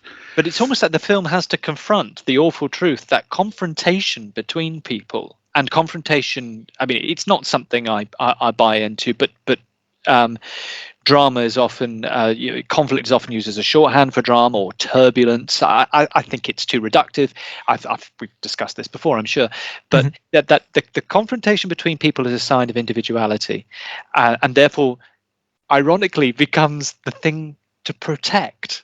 That actually animosity and the sort of tearing out of each other is like. Somehow desirable. That's humanity. That's humanity, and now that plays into. Now I know that plays into quite old and again reductive ideas about what is individualism versus collectivism and all that. But I think what's really interesting about the way this film does it is because the film is so damn mournful in places. It's almost like there's a sort of. That's a bit exhausting, isn't it? That the only way we're going to be able to identify are in the moments when we're not getting on. It doesn't champion it. It's rather sort of about it. There's also just this. There seems to be something inherent, whatever the ideological intention of the person writing it, or even the overall ideological import of the whatever individual text you're talking about. There just seems to be something about this story about the absorption of people into meaningless conformity. And again, we keep doing this over and over again. It's vampires, it's zombies, it's the Borg, it's over and over and over again we tell this story, and it just seems to have this inherent kind of double-edged thing, a bit like the original Body Snatchers movie, where it could be Reds under the bed or it could be McCarthyites. It just seems to have this thing where on a sort of surface level, it's about the horror of collectivism, and that's all. Social collectivism is bound in with conformity and obedience and loss of identity, and sort of the markers of markers of totalitarianism. But at the same time, it never really quite convinces, no matter how many times it's told, it never really quite convinces as that sort of conservative attack on collectivism. No, because it doesn't. the thing is that happens the other way as well. Because this film is, I mean, it's the standard line on this film that it's kind of about consumerism. And that it's true. This film is absolutely obsessed with consumption. People eat stuff. It's obsessed with what people eat, to the point where, the main character is a health inspector who looks at restaurants. People are eating all the way through it. People are cooking all the way through it, etc. And people are consuming in other ways. People are buying stuff. People are walking around in shopping malls. As we say, Jeffrey's hobby is listening to commercials on the television. Absolutely, It is about consumerism. So it's about a free market society. It's about the society of the individual rational actor who makes their choice. They walk down the aisle, very much like a related film is the Stepford Wives, that is obsessed with shops. The famous ending of the Stepford Wives shows them all walking around the supermarket. Dawn of the Dead, of course. In a shopping mall. Shopping mall. Yeah. So it's presenting kind of that version. That's supposed to be in the liberal viewpoint. That's supposed to be the antithesis of the totalitarian conformity, loss of individuality, loss of individual freedom. That's the liberal conception of freedom, is that you can go to the shops, you can go to that shop or this shop, you can buy that book or this book, you can opt in or out of this particular therapist's idea, etc., etc., etc. But it doesn't bring, because these people, the pod people are as much that as they are anything else, aren't they? Right. Jeffrey doesn't change. It's the compatibility again. Jeffrey, compatibility again. Right. All it does is it almost just takes it to that next level, which is you said about the rational actor and everything. Well, it just the pod experience, if you like, just nudges it on to, right, now you're a complete utility maximizer. Now everything's found its equilibrium, because of this one little nudge on by what the pods do.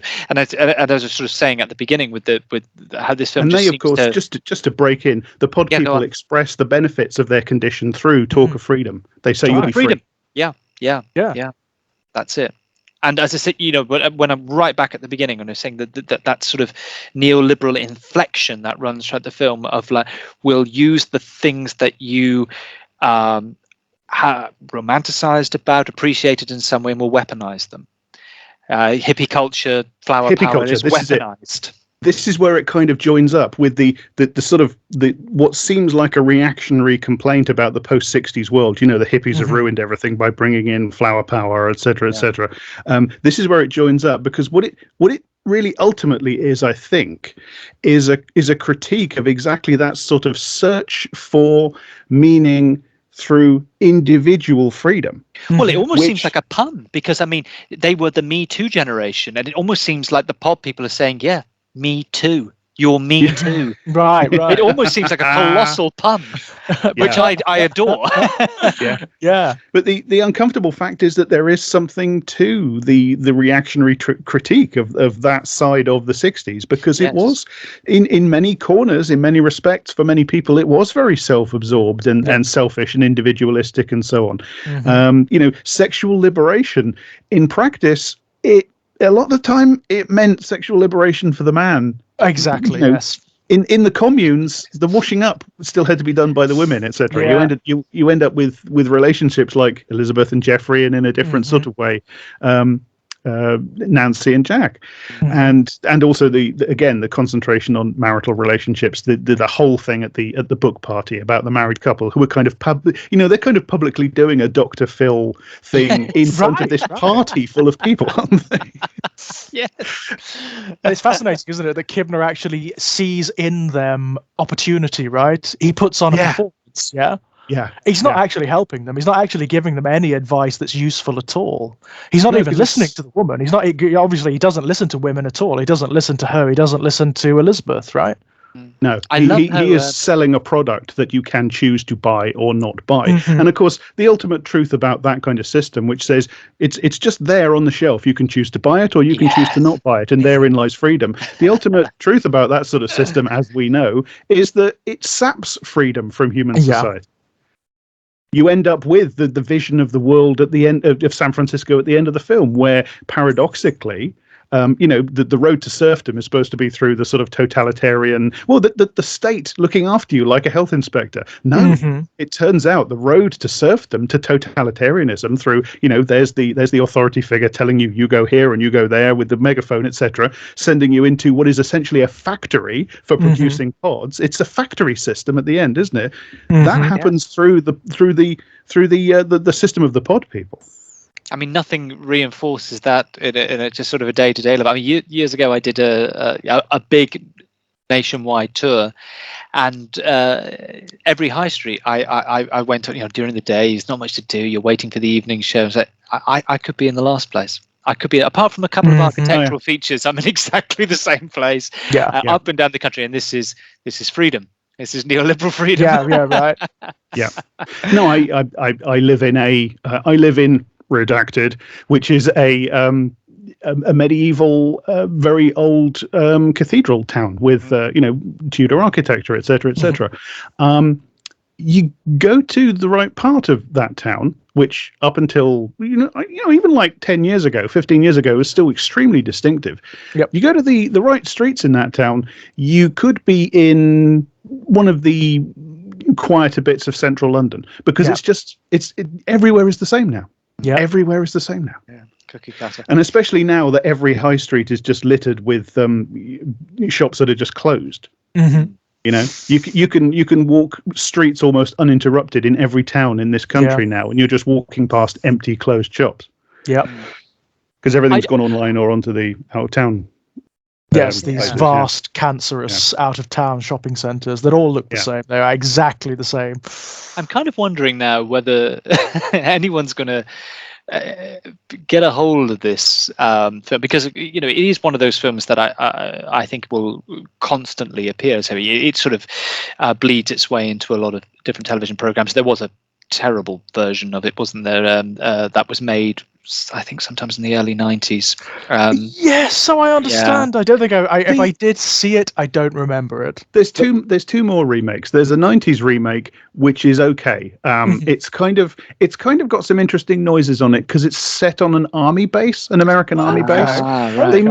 They make it about a young woman. I believe it's Gabrielle Anwar, if I remember correctly. Okay. So it kind of becomes a bit like a teen horror movie. But as I say, they bring in the aesthetics of the American military and stuff like that. So that's not bad. The 90s one. But they made another remake just a few years ago, and that is shit. That is absolutely shit. Yeah, Nicole Kidman, I'm wondering, Daniel Craig. Oh yes. I wonder if this one if anyone gets hold of this again. I think there's just so many ways you can play on the word woke. Being woke hopefully is reclaiming it from the pejorative. Can you imagine? As well. I mean, your intentions to make us conform, to make us into units, into pod people. But if you stay woke, if you stay awake, but actually, the whole. I kind of almost wish they would, because I think it'd be fascinating. I think in the present day, it back.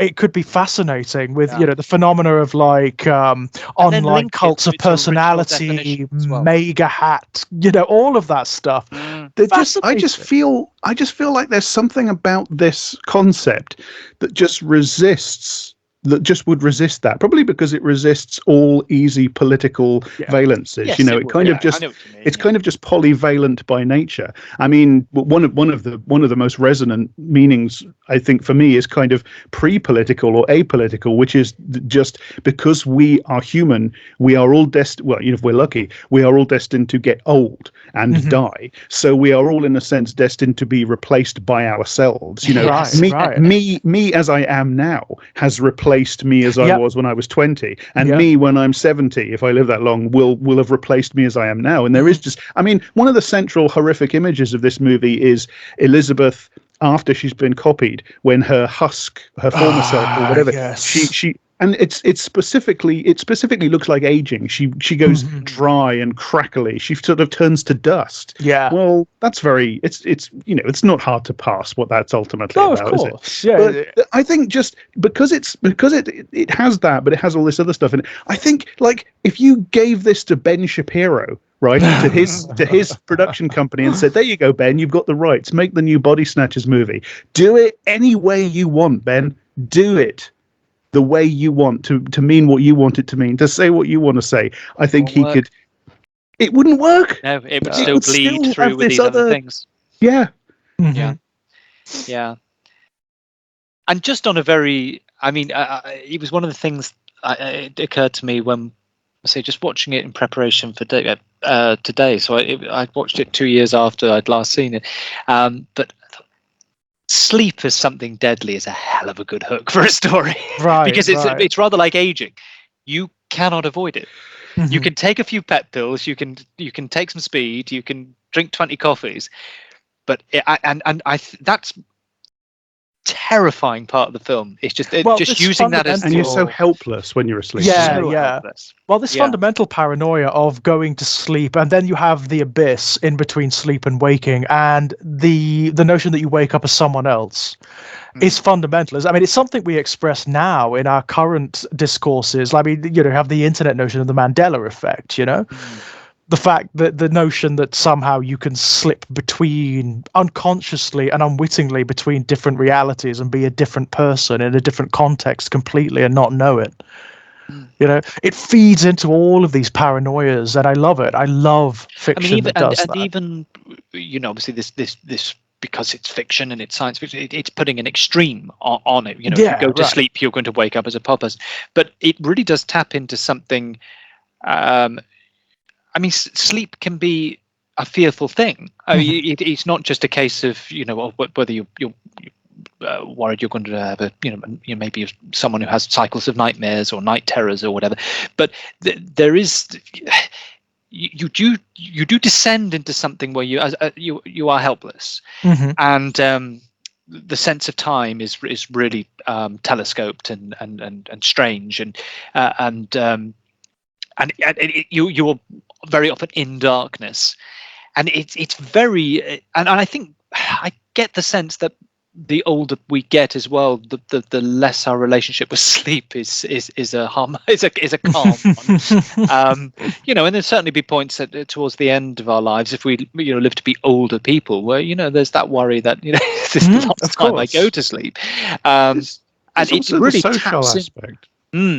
Because when we sleep, we sleep alone unless we sleep with another person. But it's still a great reminder that you are, because we're so driven as social animals, whatever the political resistors are in a given society, largely because we're so aware that ultimately we are alone, and sleep magnifies the sense. Yeah, it kind of reminds you of that, doesn't it? You're trapped in your own skull, and you always will be, and that's the end of it, right? You can hold someone's hand, someone you share a bed with, but you'll even not feel that once that moment to use that word again, cascade into sleep.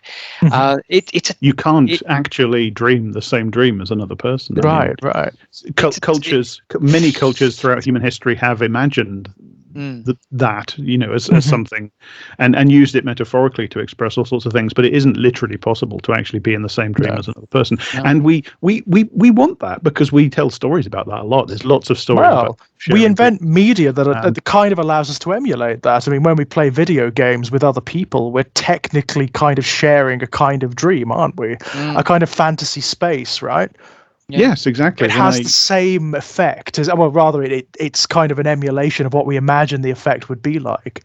Well, there's that amazing bit in Kafka's The Trial, where he's at work and he goes downstairs to the file cabinet or something, the file closet, and the cops that arrested him in his bedroom the day before are in there, stripped to the waist, being whipped for stealing his shirts. Now, that is absolutely dream logic. I mean, Orson Welles obviously loves that, because he makes that central to his movie version, and he actually has the voiceover at the start of the movie where it says, the logic of this story is the logic of a dream, a nightmare. Right. So, and that is I've never encountered anything more to me like the experience of dreaming than that part of the book. That is what dreams are like. It's that it's not random, but it is that it has its own juxtaposition strange logic, doesn't it? It's its own eternal logic that makes sense within that sphere, but only within that sphere. So when I read that, I am in a sense sharing the dream of a man who lived 100 years ago in the German Empire, Austro-Hungarian Empire. You know? Yeah, but it's not literally possible. But if you're asleep, then you aren't very alone. But you can be with another person, obviously. But the person we sleep with, that is a position of extreme vulnerability, especially if the other person is awake when you're asleep. Yeah, of course. And the emphasis on that in this film. It's because obviously, you know, in technical plot terms, it's about, well, one of us has to stay awake and watch over the others. Well, what better metaphor for, you know, the necessity of society to human survival? Yes. But at the same time, there is an anxiety about it. Yeah, it's interesting, isn't it? I mean, the situation has reduced these characters back to evolutionary base, hasn't it? Back to like people around the campfire, right? Some of you stay awake to keep watch against the wolves in the woods. Yeah, yeah. And then very powerful symbols become but it's also again, like Amazing Grace. You know, the clarion call of Amazing Grace. You know, suddenly that takes on a completely different. It is also very anxious because there is at least one scene in the film where you know, you go to sleep, I'll stay awake and watch over you is presented as threatening. Jeffrey does it to Elizabeth. He says, go to sleep, and she goes to sleep. And because she, you know, in that moment, she is completely reliant upon his goodwill. And of course, that isn't there, you know, in this situation. She's completely vulnerable. And in a sense, although he means much better than Jeffrey, she becomes, in that state, that helpless state, she becomes reliant upon Matthew's goodwill as well, because he breaks in to rescue her, you know. So yeah, it's very definitely riffing on the fragility of our social relationships, their necessity and their inherent dangers through that metaphor, I think. It was, I think, quite apt as well to see this film and the last film, more or less of this ilk, if you like, science fiction, horror, you know, that was Get Out, which of course is also deeply about sleep. Yes. Which I think, you know, is definitely one to consider for the future. And I think someone thematically leads on very well for this one. And I think definitely. Kit is very Kit is very into the idea of doing Get Out. Yes. Yeah. We've discussed doing that for What the Hell Is Wrong with Us a couple of times. Oh, right. Oh, well, that would be fantastic to listen to. Yeah. Wind him up and let him. Let him of course. Can we talk? I mean, just going a bit brutish about it. Can we talk about the effects in this film? Oh yeah. Because it's a film that's obsessed with biological process, right? You have these incredible, sort of very lurid, very elaborate demonstrations of biological process, and I love the fact that there is not at any point like what you would probably get now, where you have like the scientist character talking about, well, this is how the process works, they do this, then they do that, and here's the computer simulation of what they do. It shows you, but it doesn't explain it. You have this I mean, the thing that always sticks in my mind is the cilia, the sort of hair fine sort of cilia that spread from the flowers and the pods, and then sort of insert themselves very finely into pores and into veins in order to tap the genetic information. It's just fantastic. I love it to bits.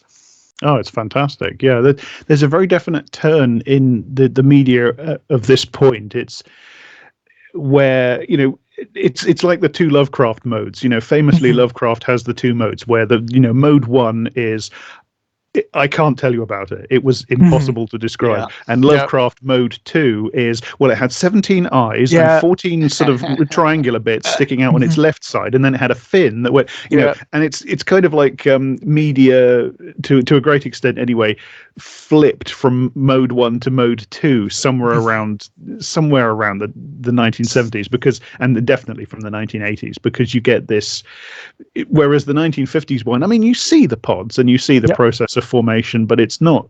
Whereas this, they obviously just, I think part of the rationale for a lot of the movies of this era, roughly speaking, like what I mentioned, John Carpenter's The Thing is another example, is just suddenly these things became technically possible, and they became socially possible as well. So this whole generation of filmmakers were just like, okay, well then let's do it. Let's actually people, just do it. Yeah.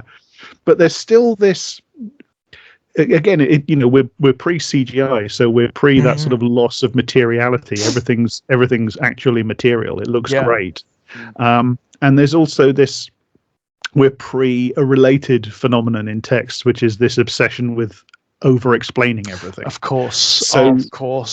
The effects have this wonderful sort of double materiality, where not only are they obviously material, practical effects that have been created to a very high level of artistry and cleverness and realism, etc., but they're also material in the sense that it's not being explained to you what's happening, except that it kind of is aesthetically.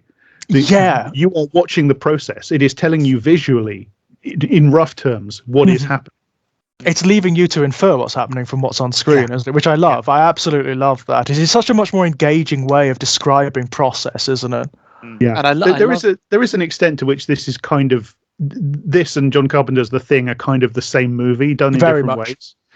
Very much. They're very much companion pieces. Even to the extent of how this film tries to do things that with a little bit more research and and technical competency. A few years later, they would achieve. For example, with the dog hybrid, the dog man hybrid, and so on. But what I love about that, I mean, of course, I imagine that the driver for that was we've got this chance to try this effect out, see if it works. But I just love how the pod process is so literal. It does. It's there's something very blunt about the whole pod situation. So a dog sleeping next to a person. So that's one organism. Yeah, the pod gets it wrong. Gets it wrong. I love that. It's brilliant, isn't it? And there's also another element to that process. Matthew kicks it when he walks past it and breaks it slightly. Yes. So the pod is malfunctioning. That's it. Yes, it's damaged, isn't it? That's right. How absolutely brilliant. And no explanation, it just shows you that. And the moment when Matthew kicks the pod and breaks it is a blink and you'll miss it moment. It is, yeah. But again, it's that thing about, say, pre-CGI era, the materiality of it. It sort of has that similar, that brief shot has that sort of similar thing I find with Bruce from Jaws. It's very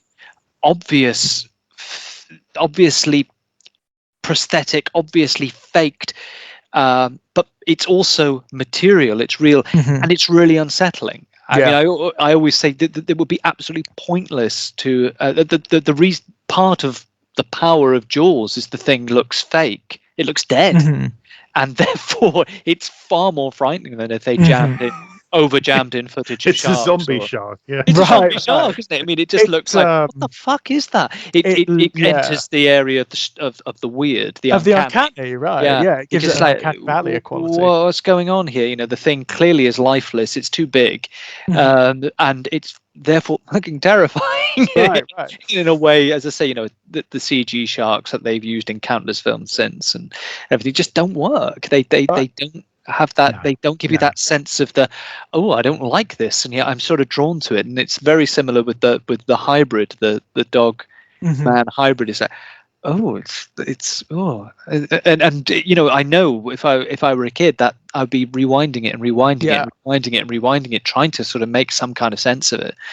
In the way that certain, rather as when we were talking about Legion, in the scene in Legion where the girl is nearly scissored. Right. You can't help but rewatch because in a way it's almost a failure of an effect, but it's near failure is what's resonant about it because it's strange. Yeah. because it's kind of works, and yet something's not quite right about it. It's a similar thing you often get with stop motion animation. There is this very uncanny quality to stop motion animation that makes it fascinating and lends itself very well to horror. So if you look at sequences like in Ray Harryhausen films, for example, like the Medusa in Clash of the Titans, or that's brilliant, amazing. I mean, it is an amazing sequence. It's so beautifully done. It's such an amazingly choreographed sequence. Yeah. But the motion of the Medusa and the fact that you only ever see it in shadow, you never really see the full creature, but that strange, jittery, slightly unnatural motion. Talos in Jason and the Argonauts, right? Talos is even better in many respects, because Talos you see in full blazing Grecian sunlight, right? And it is so terrifying. It is such a terrifying entity. China Mieville has written about this, drawing on the work of Mark Gould, who's drawn on the work of other people before him, I think. But what they say about stop motion, and I think this relates to practical effects versus CGI, is that it's because there is still the trace of human action in it. When you look at something that's animated with stop motion, it still has somewhere in it the embedded in its motion the action of a human hand, right?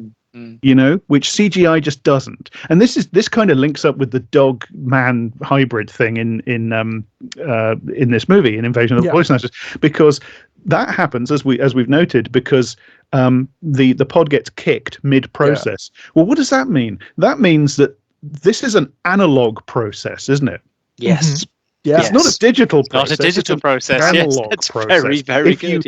If you knock the mechanism while it's doing what it does, you will end up with a glitch in the recording. That's very well observed. Very well observed. And it's also very reminiscent to me, like the fact that the pods kind of have to be physically attached to you as well. They send out tendrils that actually have, and they kind of sap your life force, which is a bit like taking information from you, from your cells. Because another thing that's riffed on repeatedly is the body that the Belichicks find in the mud bath place.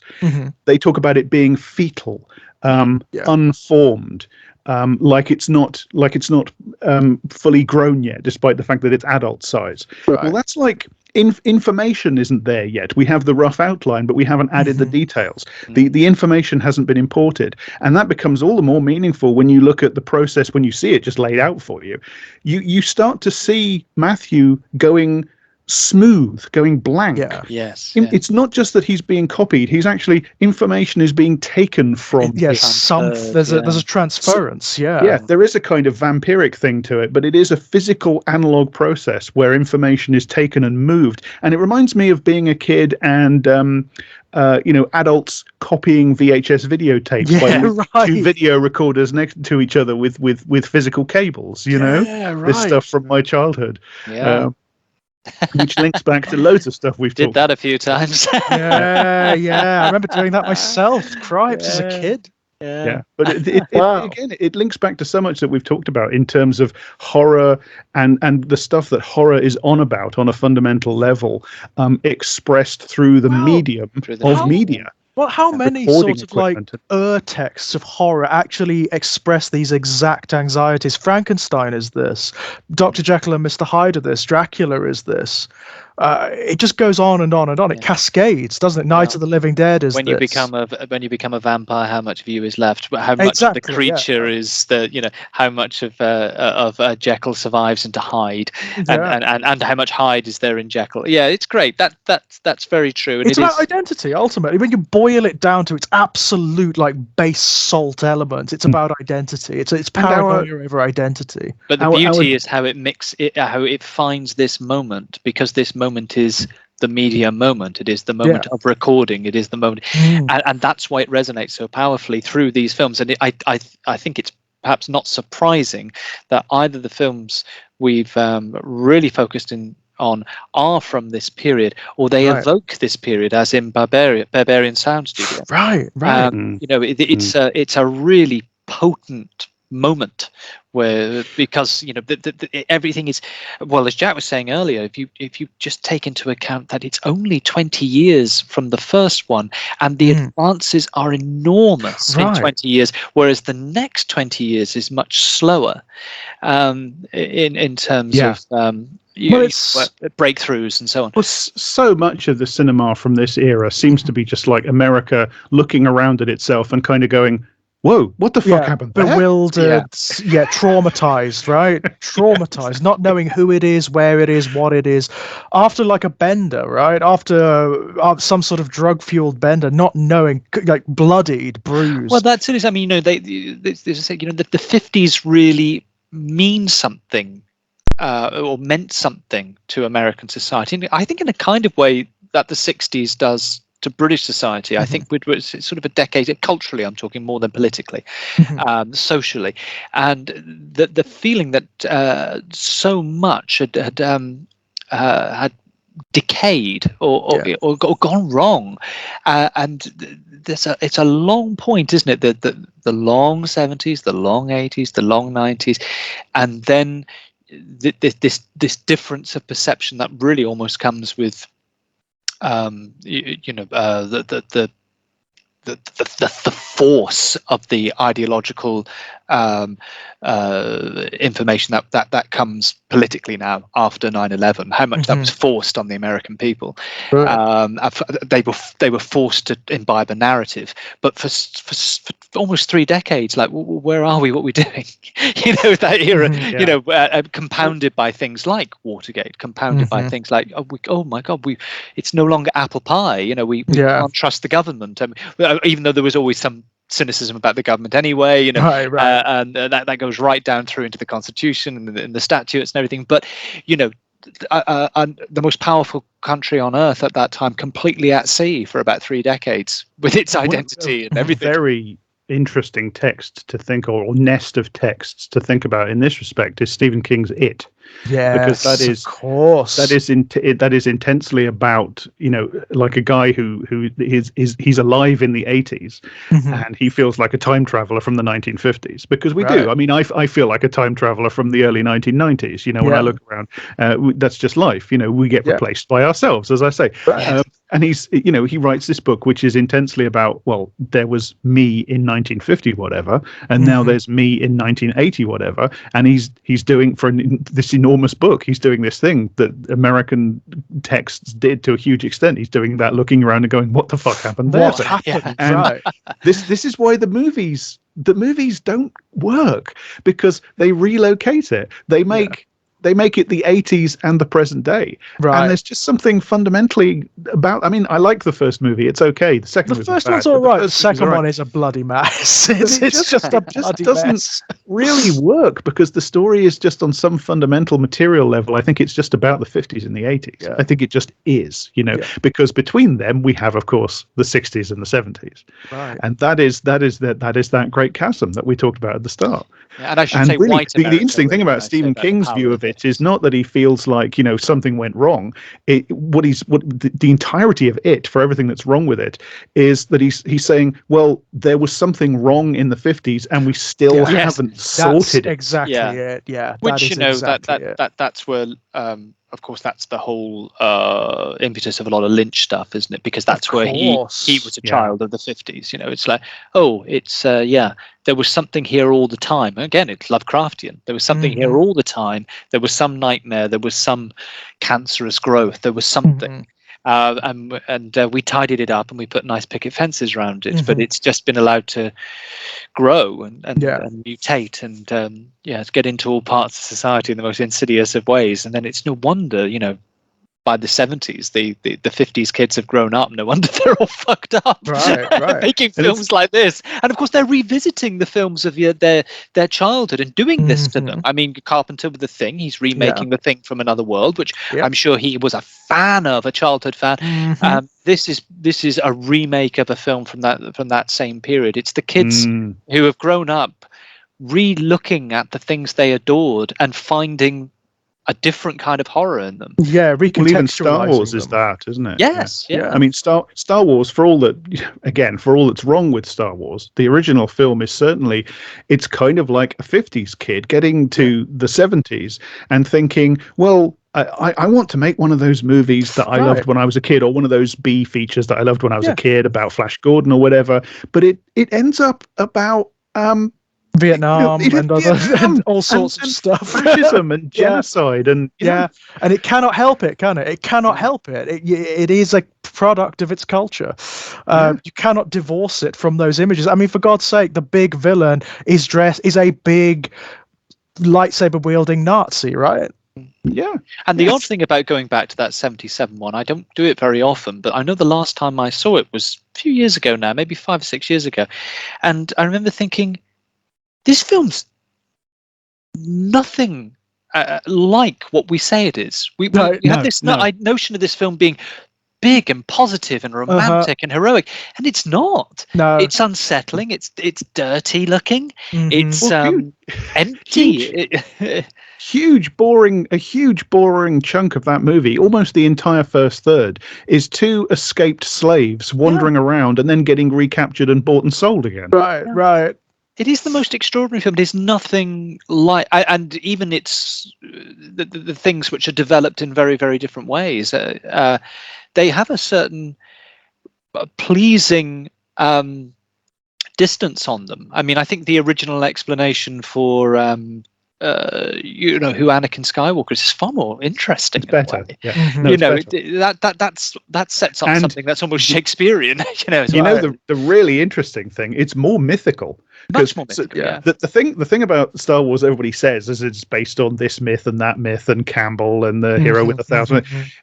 Kind of. A lot of that is post facto bullshit, to be honest. But the original origin story for, the original backstory, Anakin and Darth Vader and so on, that's more like a myth than, I was secretly your dad all along. Much more.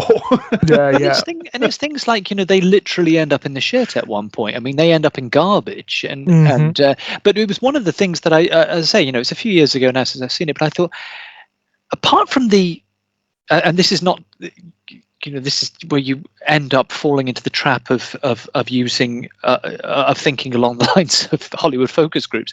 But apart from that, sort of the Dam Busters sequence and there was a lot of points of watching the film thinking, would this actually appeal to an 8-year-old? It's very slow. And I actually rather like that. It's fine. And it's very it's very dirty and sort of. It's not at all attractive. It's a movie for 7-year-olds that contains the line, well, is that wise? How will the Emperor maintain control of the outlying systems without the bureaucracy of the... What?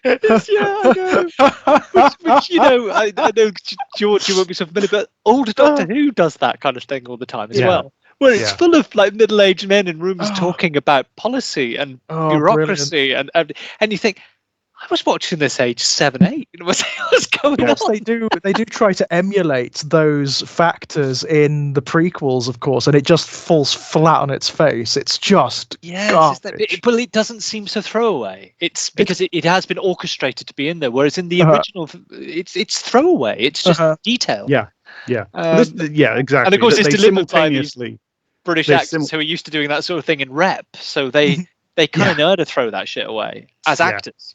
Yeah, absolutely. You don't dwell on it because it's not important. It's just every day. They're just people at work. They're working stiffs. They're the higher end. They're the management team. Yeah, they're still kind of working. It's something I actually can't get past whenever I come to watch the sequels, which is very rarely the prequels, which is very rarely. Palpatine, Darth Sidious, the Dark Lord of the Sith, has a desk and an office. He is doing office work. He's a well, it's all in the admin, love. It's the locus of evil. It's like so much about those films.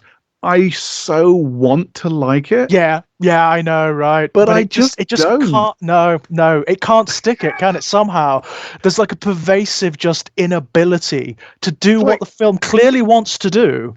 It's trying to do something and failing, like making the Jedi good guys, right? Making the Jedi in any way likable or actors for good in this universe. They are not. They are a fundamentalist sect that goes around imposing its beliefs on all and sundry. Well, it's a fascinating set of texts for what it tells us about the interplay between authorial intention and capability and understanding and the ultimate effect. But you pitch that to me like, okay, we're going to make some prequel movies to Star Wars, and it's going to be about the rise of the Empire, and it's going to be about like, the old evil wizard, basically space Saruman in Return of the Jedi. Yeah, we're going to show you him at a desk doing like political deals, with other parties in the Senate. Like, I'm fucking there, but when it turns up, it's just shit. And the problem is, boring, right? Lucas wants to be doing this political story, and he doesn't know fuck all. He doesn't understand fuck all about politics. Very odd because the 70s, 80s ones are very politically incoherent as well. I mean, they're certainly not joined up. But one of the most fascinating things I've ever experienced in the cinema, and I went there not really knowing what I was going to get either. I just went to the cinema because it was a Star Wars film, and I just thought, well, that'll do. And the trailers before the film started, before the main event, every single film they were pushing a lot of action films, a lot of fantasy films, and the kernel in every single one was American exceptionalism. And then the main feature came up, and it was Rogue One. And I was like, fucking hell, the only reason this film is even on the screen now is because there was a film in 1977. That means it can be, because there is absolutely no way what I am watching now could be on the screen in any other circumstances. Look what I am watching. I'm watching a film that is basically advocating liberation theology. These people are dressed as Bedouin. These people, it's like, what the? And hang on, it was the most extraordinary. I just remember, sort of turning to Vicky and going, I can't believe this. It's I know. And it was a fantastic time I had in the cinema. Completely not very expecting similar. it. Very similar experience when I saw it, and a very similar experience again when I went to see Joker at the cinema. There were moments watching Joker where I was looking around thinking, "Is this actually happening?" Yeah, it's that, because again, I just went to see it, so I thought, oh well, I'll just give it a go. What else is there to do in my life? And it was like, what the fuck? What is? I do really. I love those moments. They happen rarely, but they're wonderful when they happen. I distinctly remember Joker at one point looking around at the other people to see if they were having the same reaction that I was having, and just like, are we really here? Is this the real life? But again, Joker predicates on the same thing as Rogue One. The text already had to exist in some form from the past, and then then it's the rupture from the schema. And it's exactly what. And you think there's no way these would be made else. How the hell could you pitch Rogue One if 1977 Star Wars didn't exist? Right. It's a version of what classic Doctor Who did for years, which is classic Doctor Who is frequently very reactionary. Classic Doctor Who is sometimes startling in its politics and what it says. And you think, this was broadcast in 1970 whatever or 1980 whatever for children on the BBC. Yeah. How did that happen? And of course it happened because it was Doctor Who, and nobody who should have been nobody took it seriously. Nobody certainly bothered to pass it for its politics or anything. The nearest anybody came to actually doing any sort of critique of its content on a serious political level was Mary fucking Whitehouse, and she was an absolute idiot, an absolute Philistine dunderhead who complained about it on the grounds that it was too scary. But it got passed because none of the grown-ups at the top of the BBC noticed a story in 1977 that explicitly sort of advocates workers' violent revolution, right? And that was broadcast. But it's the same. It's similar to what you were talking about at the start of all this, Elliot, which is the remake effect. Yeah, the remake, exactly. Yeah, with Invasion of the Body Snatchers. Yeah. I'm sorry. The reason I'm chortling is because you won't know this, George, but it is almost unfathomable to think as well, because of the sentimentalization of popular culture as well. There is a scene in that story, and it's played as a joke, and it's an absolutely gloriously funny scene. But the significant thing about it is the situation is not critiqued. negatively. So what basically happens is, as Jack says, there's a violent workers' revolution, which is endorsed by the lead character in the story. Brilliant. There's no finger wagging. There's no, oh, they could have, but there's a scene in which the crowd, the working stiffs, basically pick up one of their leaders and hurl him off the side of a building to his death and cheer, and the story doesn't critique it. It doesn't say it's wrong. No, the same people that do that, and then laugh about it, are the people that the Doctor is smiling at and shaking hands with when he leaves at the end. It's a stark contrast. It's similar now, isn't it? Very much so, yeah. There's another story slightly earlier on, which quite in quite cartoonish ways, because of course you're still dealing ostensibly with a children's program, is basically sort of riffing on Britain's post-colonial trajectory, and again there's a sort of in fact, the actor's in Star Wars, although he got all his scenes cut. He plays again a sort of violent revolutionary who ends up murdering the villain, and it's completely like, yep, that's fine. The mutants, Yeah. and it's like, great. There's no hand wringing. There's no David Tennant with a wobbly lip. It's just like, it's fine, like that. Carry on. Yeah. There's no apology. I imagine that's one of the principal differences, because Doctor Who, as it currently manifests, is such a liberal product. It's such a middle of the road product that even when it does contain even the merest hint of a systemic change, then, or even a critique of systems, then it apologizes for it. Well, the worst thing that could have happened to it was ironically the only thing that could save it, which was it was put in the white hot glare of the mainstream. Yep. And soon as that happened, that was it. Yeah, that was the death of it. I mean, because the curious thing is, I don't want to railroad this too long, but it's like the curious thing about Doctor Who is it wasn't a cult program until about the middle of the 1980s. Right. It was a populist program, but it was a popular program that was sort of middle tier popular. It could get 15 million viewers, right, which is of course extraordinary, but I was going to say now it was just this show. It's a bit Hitchhiker's Guide. He's just this guy. It's just this show. It's just this show for kids. And one of the paradoxes of having a monoculture is that it takes a lot for any one thing within the monoculture to have anything like the kind of cultural weight that things have now. Yeah. It's weird, but it's true. Yeah, but it's that awful, paralyzing contradiction that the only thing that could actually bring it back and allow it to survive is the thing that actually, in a quiet way, kills it. Yeah, right. Because it can't. Well, nothing could be smuggled through. I'll tell you what happened to it. It got turned into a pod person. Modern Doctor Who is the pod person version of old Doctor Who. Yeah. It got copied and recreated and replicated, and it's walking around apparently alive saying, "No, I'm great, I'm happy," but it's not the same thing anymore. It's a sort of emptied, synthetic, unreal copy. Yeah, that's it. Very much so. Invasion of the Body Snatchers is just got everywhere. Yeah, I think that's everything. In that respect, as in many others, Doctor Who is kind of an emblem of so much cultural, the difference of so much cultural production between the original era of its production and now. I remember you saying, and I know it's, you said yourself, it is somewhat reductive, but to talk about one as being from the era of social democracy and all that pertains to that, and one being absolutely from the era of neoliberalism, and then there's this strange little middle bit, well, towards the end of the run, where it's aware of something and it's like fighting tooth and nail against it, which makes that period interesting. But yeah, it's as good an explanation as any I've ever heard.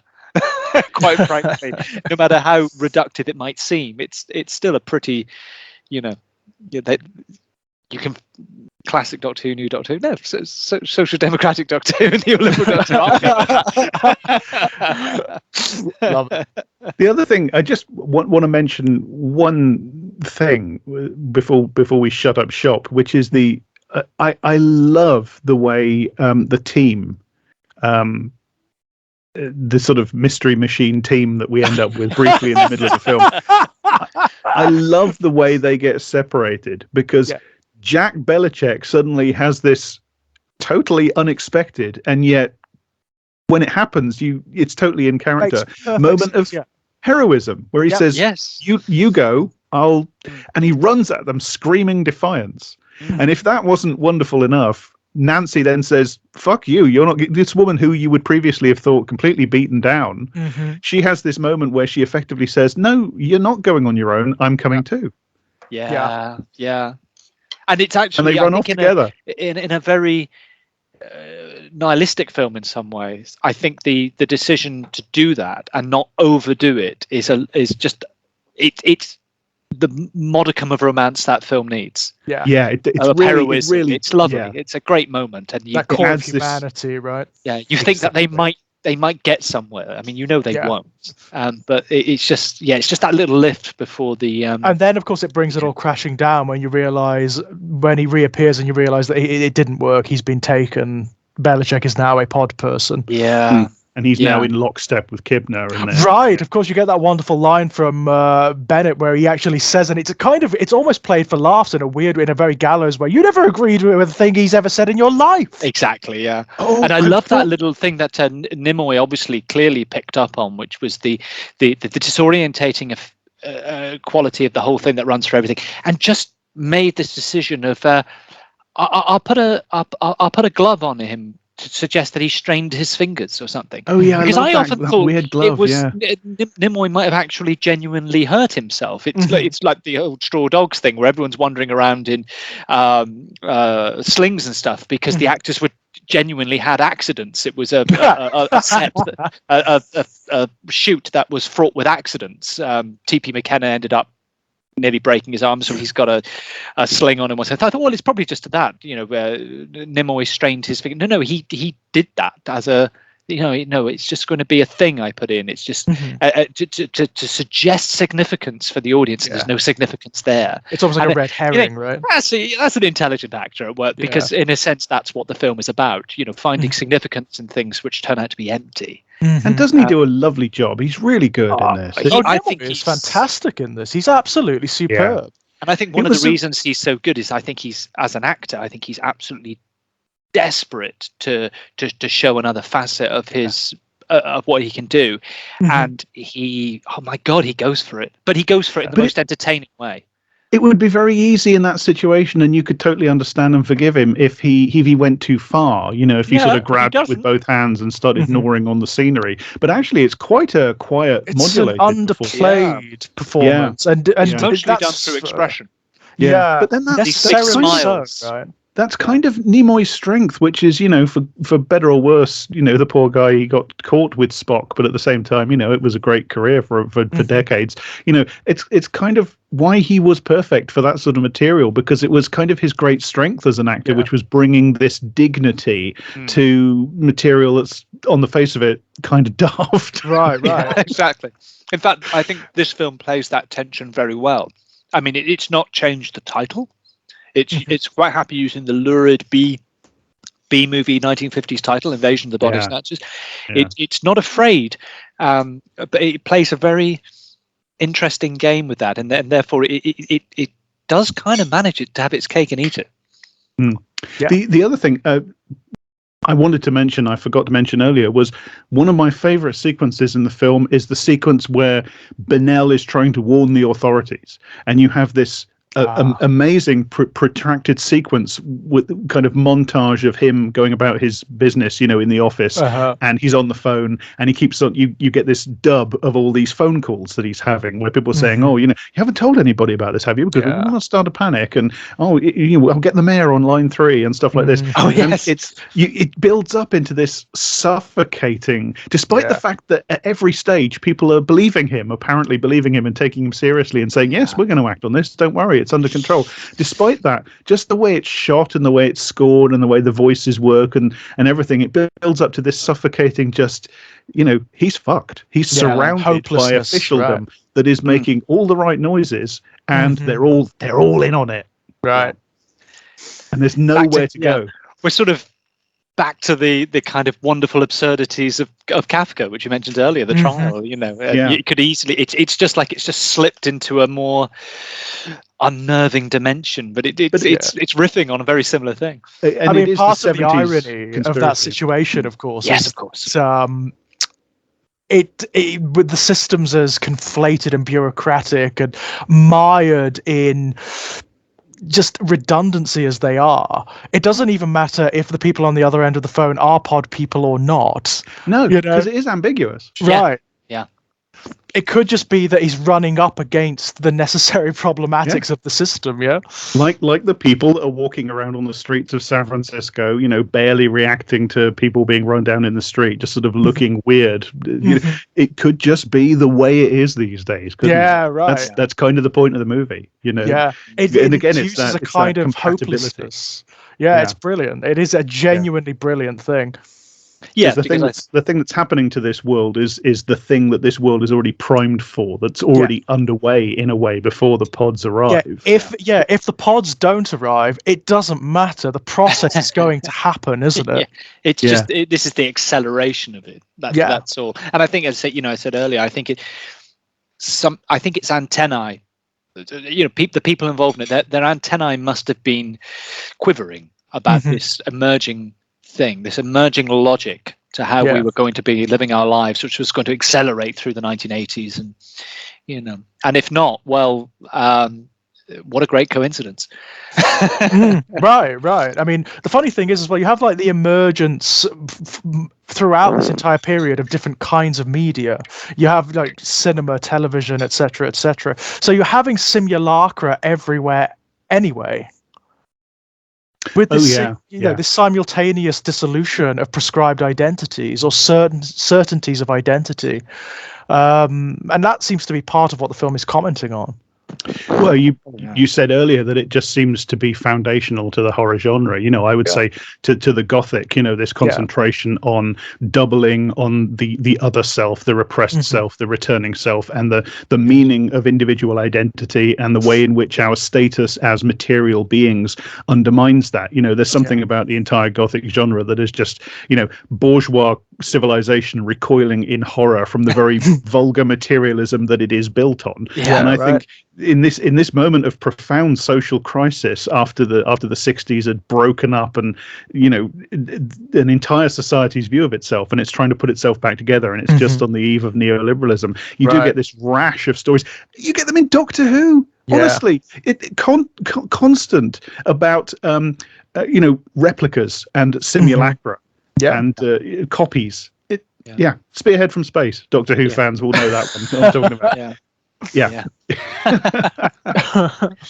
That's cracking. Brilliant. Okay. Well, guys, I think we can call that a podcast. Yeah. That's a person I know, right? I mean, if it was remade, if there was a sort of present day version of Invasion of the Body Snatchers, you could work that into it somehow. Oh, Pod the people, internet, wow. Pod the people internet go on Chapo. The internet would have to be part of it, right? Well, yeah. I genuinely don't think storytelling has even started to get to grips with the cultural and social changes that the internet is we're too in the midst of it. We're too in the midst of it. It's very difficult. The only things I know that are getting somewhere near it are these, the very strange sort of like very short horror series, like the analog horrors and the ARGs that you're getting on YouTube and whatnot. Some of them come close to expressing it because they're using the medium itself and the audience knowledge and context of the medium to express those anxieties. It's like these sort of very long-running Slender Man things that are kind of crashing together of YouTube and found footage styles. Right. But it's but that demand for because it's so pervasive that social media and the internet, it's so pervasive, that demand for information and collect, disseminate, and I was links us right back to the very beginning of the whole podcast. So therefore, a good jumping off point, I'm sure, is that I turned to my partner this week and I said, "The Independent," as in the Independent newspaper. I said, the thing needs to shut down. I said, it has been priapic about nuclear exchange for days. And with every rolling news story it can find is what would happen if, oh, this looks like it's going to happen now, oh, this is escalated, and it just cannot stop because the Twitter rolling news is just they have to find something to throw at it. It's this it's Moloch. They've just got to keep feeding their children to it, and it's just that, and of course you're like, oh my god, this is such a feedback loop. This is making me feel fucking worse. I've just got to not scroll to that part of the page because with every 15-minute interval they're coming up with another story on the same topic, and it's just becoming bleaker and bleaker and more heightened. And now it reached the point of melodrama the other day where they were talking about, oh well, if anyone survives they'll all be eating their pets. It's like, what the fuck are you writing about? You just need to write shit. And it's like it's either that or there's two other kind of stories that come up in most newspaper columns now, which is either my child said to me this morning, and which is like, or making links between something impossibly middle class and mundane and geopolitical, like the things I learned about Vladimir Putin through eating Stilton. And it's like, why these people need locking up? Right. Yeah. Their broadband's destroyed. Yeah. Mainstream journalists in this country, particularly, it's a problem, isn't it? They are people that need treating, right? They really do. Yeah, it really is a personality disorder. Turning out shit, not helped by the fact that they're all those people. Right. And the dreadful trap is that you shouldn't respond to it because that's what they want. That's literally why they do it, to generate response. Any sane culture, they would not have a platform. They would be helped. They would be treated. They would be kept away from the rest of us. And they would be treated, right? It's like looking at people providing information which is disseminated quite widely, who seem to be from a completely different planet. Right. And you think, who are you people? You're pod people. They look like us, but they're from somewhere else. It's like, I don't understand even what world you're describing, but it's not the one I'm in. Yes, dear. Of course, your toddler told you that Jeremy Corbyn was still ruining the Labour Party's chances of winning the election by being against vaccine mandates. Now, come and have your Thorazine. Right. I mean, I must admit, I think maybe Jordan Peterson might be on the benzos again. Judging by his Twitter feed or something. Maybe the apple cider. I don't know. Or maybe he started eating an all meat diet again. I don't know. He's very excited the Foucault twins. He's gone off right off the deep end, hasn't he? He's gone right off the deep end. Woo! Right. Just like even like his veneer is broken down, the facade is broken down, Although I do love the way he I am actually slightly in love with the way that he tries to after the fact clarify a point. Oh yeah. So I love that. Well, Pee-wee Herman, I meant to do that thing. Yeah, it's like, no, what I was talking about was a nexus point between post-Marxist or neo-Marxist thinking and postmodernism. It's like, all right, okay, yeah, keep moving those goalposts, Jordan. What? Yeah, I just keep building up the bullshit, right? And maybe it will smother the protest. Maybe that's the plan, If I dig enough, I will eventually get out of this hole. Yeah, maybe. Yeah. No, dig up, stupid. I mean, I think someone did write something. I thought it was a fairly banal article, but as a critique of him goes. But I did quite like the ending when they said we just sort of deserve even better reactionary philosophers. Yeah, than Jordan it's true. Peterson. We do. It's like, how are we here where even the bad ones aren't? Yeah, right. They're really bad. This is it. In the old days, we had the calculation debate, right? Now, say what you like about that. At least it was an actual intellectual debate. It had content. There was something that you could get your teeth into. You know, these days we have debates about whether or not Mr. Potato Head is being forced to be genderqueer. We at least deserve sincerity. That's what fucks me off about the whole situation. We at least, if you're going to have right-wing reactionaries, at least they should be really right-wing. Rather than these borderline personality disorders who are only feeding their own fucking ego. They're That's also what bothers me. transparently cynical, aren't they? And I think I don't actually think there's a hard and fast line between, like, cynical profiteer and genuine right-wing ideologue. I believe, for instance, that Ben Shapiro is genuinely both. But the forces animating him are nothing to do with real passionate ideological or political conviction. They're about thwarted narcissism and a spiteful desire to make up for the fact that he didn't get a career as a Hollywood scriptwriter. And he will feed, God knows, he will feed the entire next generation into the gaping, slavering maw of climate change because SNL rejected his packet. These fucking people. I mean, that's small horizons, isn't it? I mean, even in what they come to write about or comment about, you think your horizons are really small. I mean, in many respects, they aren't the problem. In any sane situation, in any sane societal situation, again, they would be recognized for what they are immediately. It would be so transparent, as it has been to many of us since they began their fucking careers. But no, we get these kind of like centrist, liberal, hand-wringing platforms, and people are, oh wow, they sound like they know what they're talking about. Because the crazy thing is, everyone actually knows. Right. They know. Everyone knows. It's like this fantastic sleight of hand that's being pulled over everyone, because everyone actually knows. Right. It's almost like see through.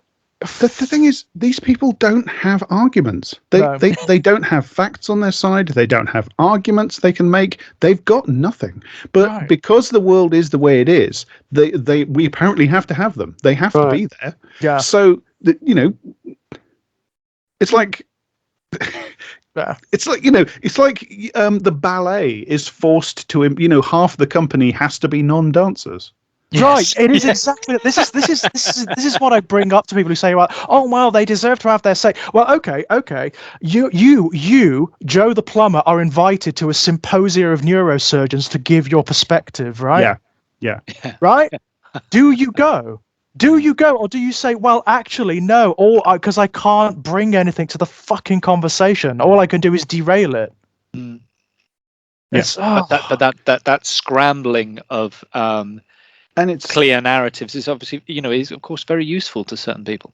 It's so disorientation is very useful. My platform is comparatively microscopic. Okay, I try my best as a non-professional with limited time, because I have to work for a living. I try my best to get my facts straight, to do my research before I talk. Right, Jordan Peterson, who has unlimited time at his disposal, unlimited resources. He could pay the money he's got. He could pay 2, 3, 4 people to be full-time fact checkers for him. And he is one of the best-selling political writers on the planet. He has a massive platform. He just shits out whatever bullshit pops into his head, and it doesn't trouble him for 1 second.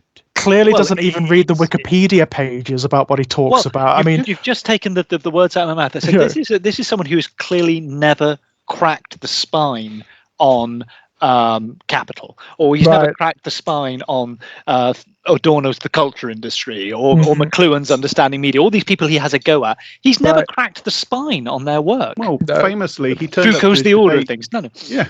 Famously, he turned up to his debate with Zizek. Not only had he only just started, after years, literally years of pronouncing from the mountaintop about what's wrong with Marx and what's wrong with Marxism, etc., as an expert, presenting himself as an expert to millions of people who take him as a serious intellectual, he turned up for that debate not only having just started to read the most basic text on this. It was the manifesto, wasn't it? It was the manifesto. He just started to read it just before the debate, after years of talking about this. But not only that, he felt not the slightest degree of shame or self-consciousness about admitting that. My grandmother would have called that chutzpah, but they're full of it.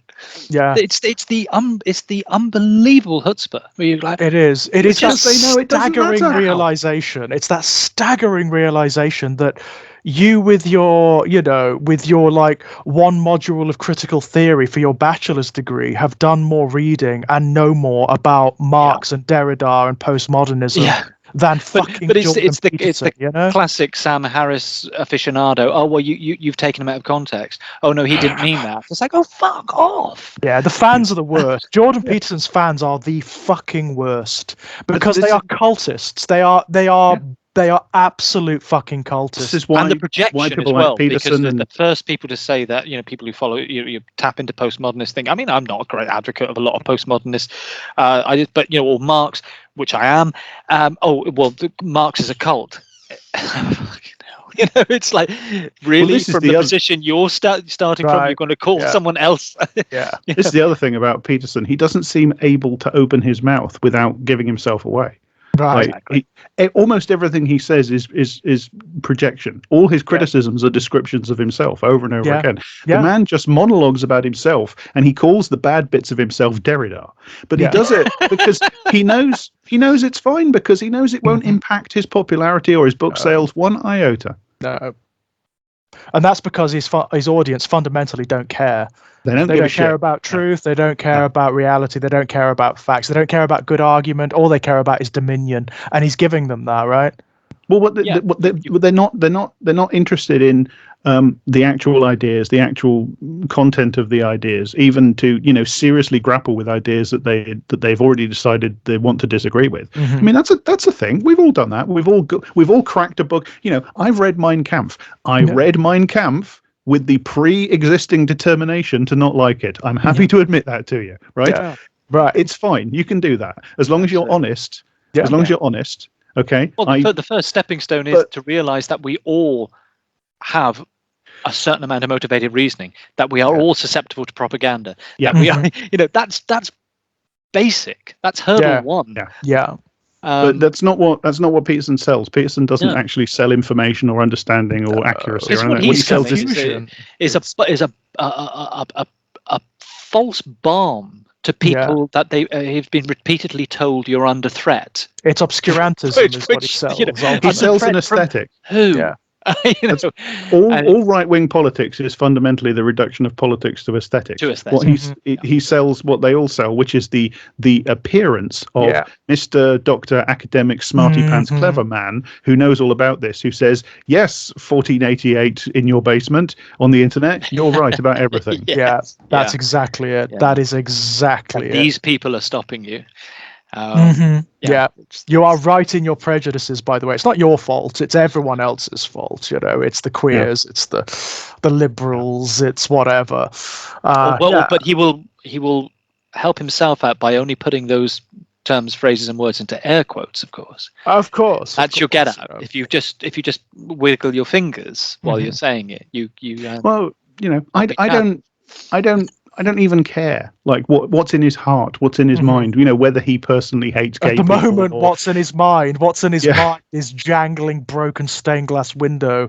I think he's gone right off the deep end. But it doesn't matter, because the important thing is the effect it has in the world. Right. And if you have that kind of power in the world, you have a responsibility to think about the effect that your pronouncements will have. You need to be careful. As I say, I don't mean to sound self-righteous, but I try to be careful with my comparatively microscopic platform. Likewise. But that man just doesn't give a shit. He does not care. No. And it's a superpower in the way we have set up society and culture right now. It's an absolute superpower not to give a shit. It really is. Yeah, free of anxiety and fear and yeah. Oh my God, no! Let's not start it again. Right, guys. Okay. Lovely. It's been a pleasure. Before we go, is there any? Would you guys like to pimp yourselves out? I'm sorry. Is there anything that? Stuff. No, for fuck's sake. Whatever you. I was going to say whatever you produce. That's even worse, isn't it? Oh, you podcasts, whatever. What the hell we do? Well, Jack does things, and I'm just the parasite who gets brought onto this. I have a podcast that I do with my friend Daniel called I Don't Speak German, and if you want to listen to that, that's at Libsyn and on all the podcast apps. And I also have a Patreon where you can listen to things like this early and to some other exclusive content. And if you want to read my stuff that I've written, my writing, I believe they call that now in scientific circles, that's at Eruditorium Press under the Shibugan Graffiti banner. That's it. That's me pimped. Brilliant. Yeah. And I'm just a worm and I have nothing to offer. I just burrowing away, just turning up on odd podcasts. Links below, ladies and gents, as per usual. As for myself, same as usual, you can find me knocking about here on Exaggerated Elegy, doing a Let's Play of Elden Ring at the moment. Oh my god, I'm not even going to start talking about that because we'll be here for ages. You can find links to all of my published work over at strangeplaygrounds.com. More recently had the second volume of Born in Blood, the short story collection published by Perpetual Motion Machine Publications.com. And there is going to be very, very soon, at the end of this month, a new short story published in the Book of Queer Saints anthology, which I'm very, very pleased to be part of. Again, links below, ladies and gents. If you like a little bit of sort of very graphic, homoerotic, violent horror, you'll probably enjoy my short story in that. Fantastic. Yeah, well, right. I'll just add then that if you need a cure for insomnia, many of my audiobooks are available on Audible. Just look up Elliot Chapman, Right. plug in, Links below. and you can drift off into a sleep where you are not revived as a podcast. Though you might wish to be after some of the choice volumes that I have had to read. And with that, thank you once again, guys. Brilliance once again. marvelous. And thank you guys for listening. Thank Until you. next time. Yes. Bye-bye. Bye. Bye.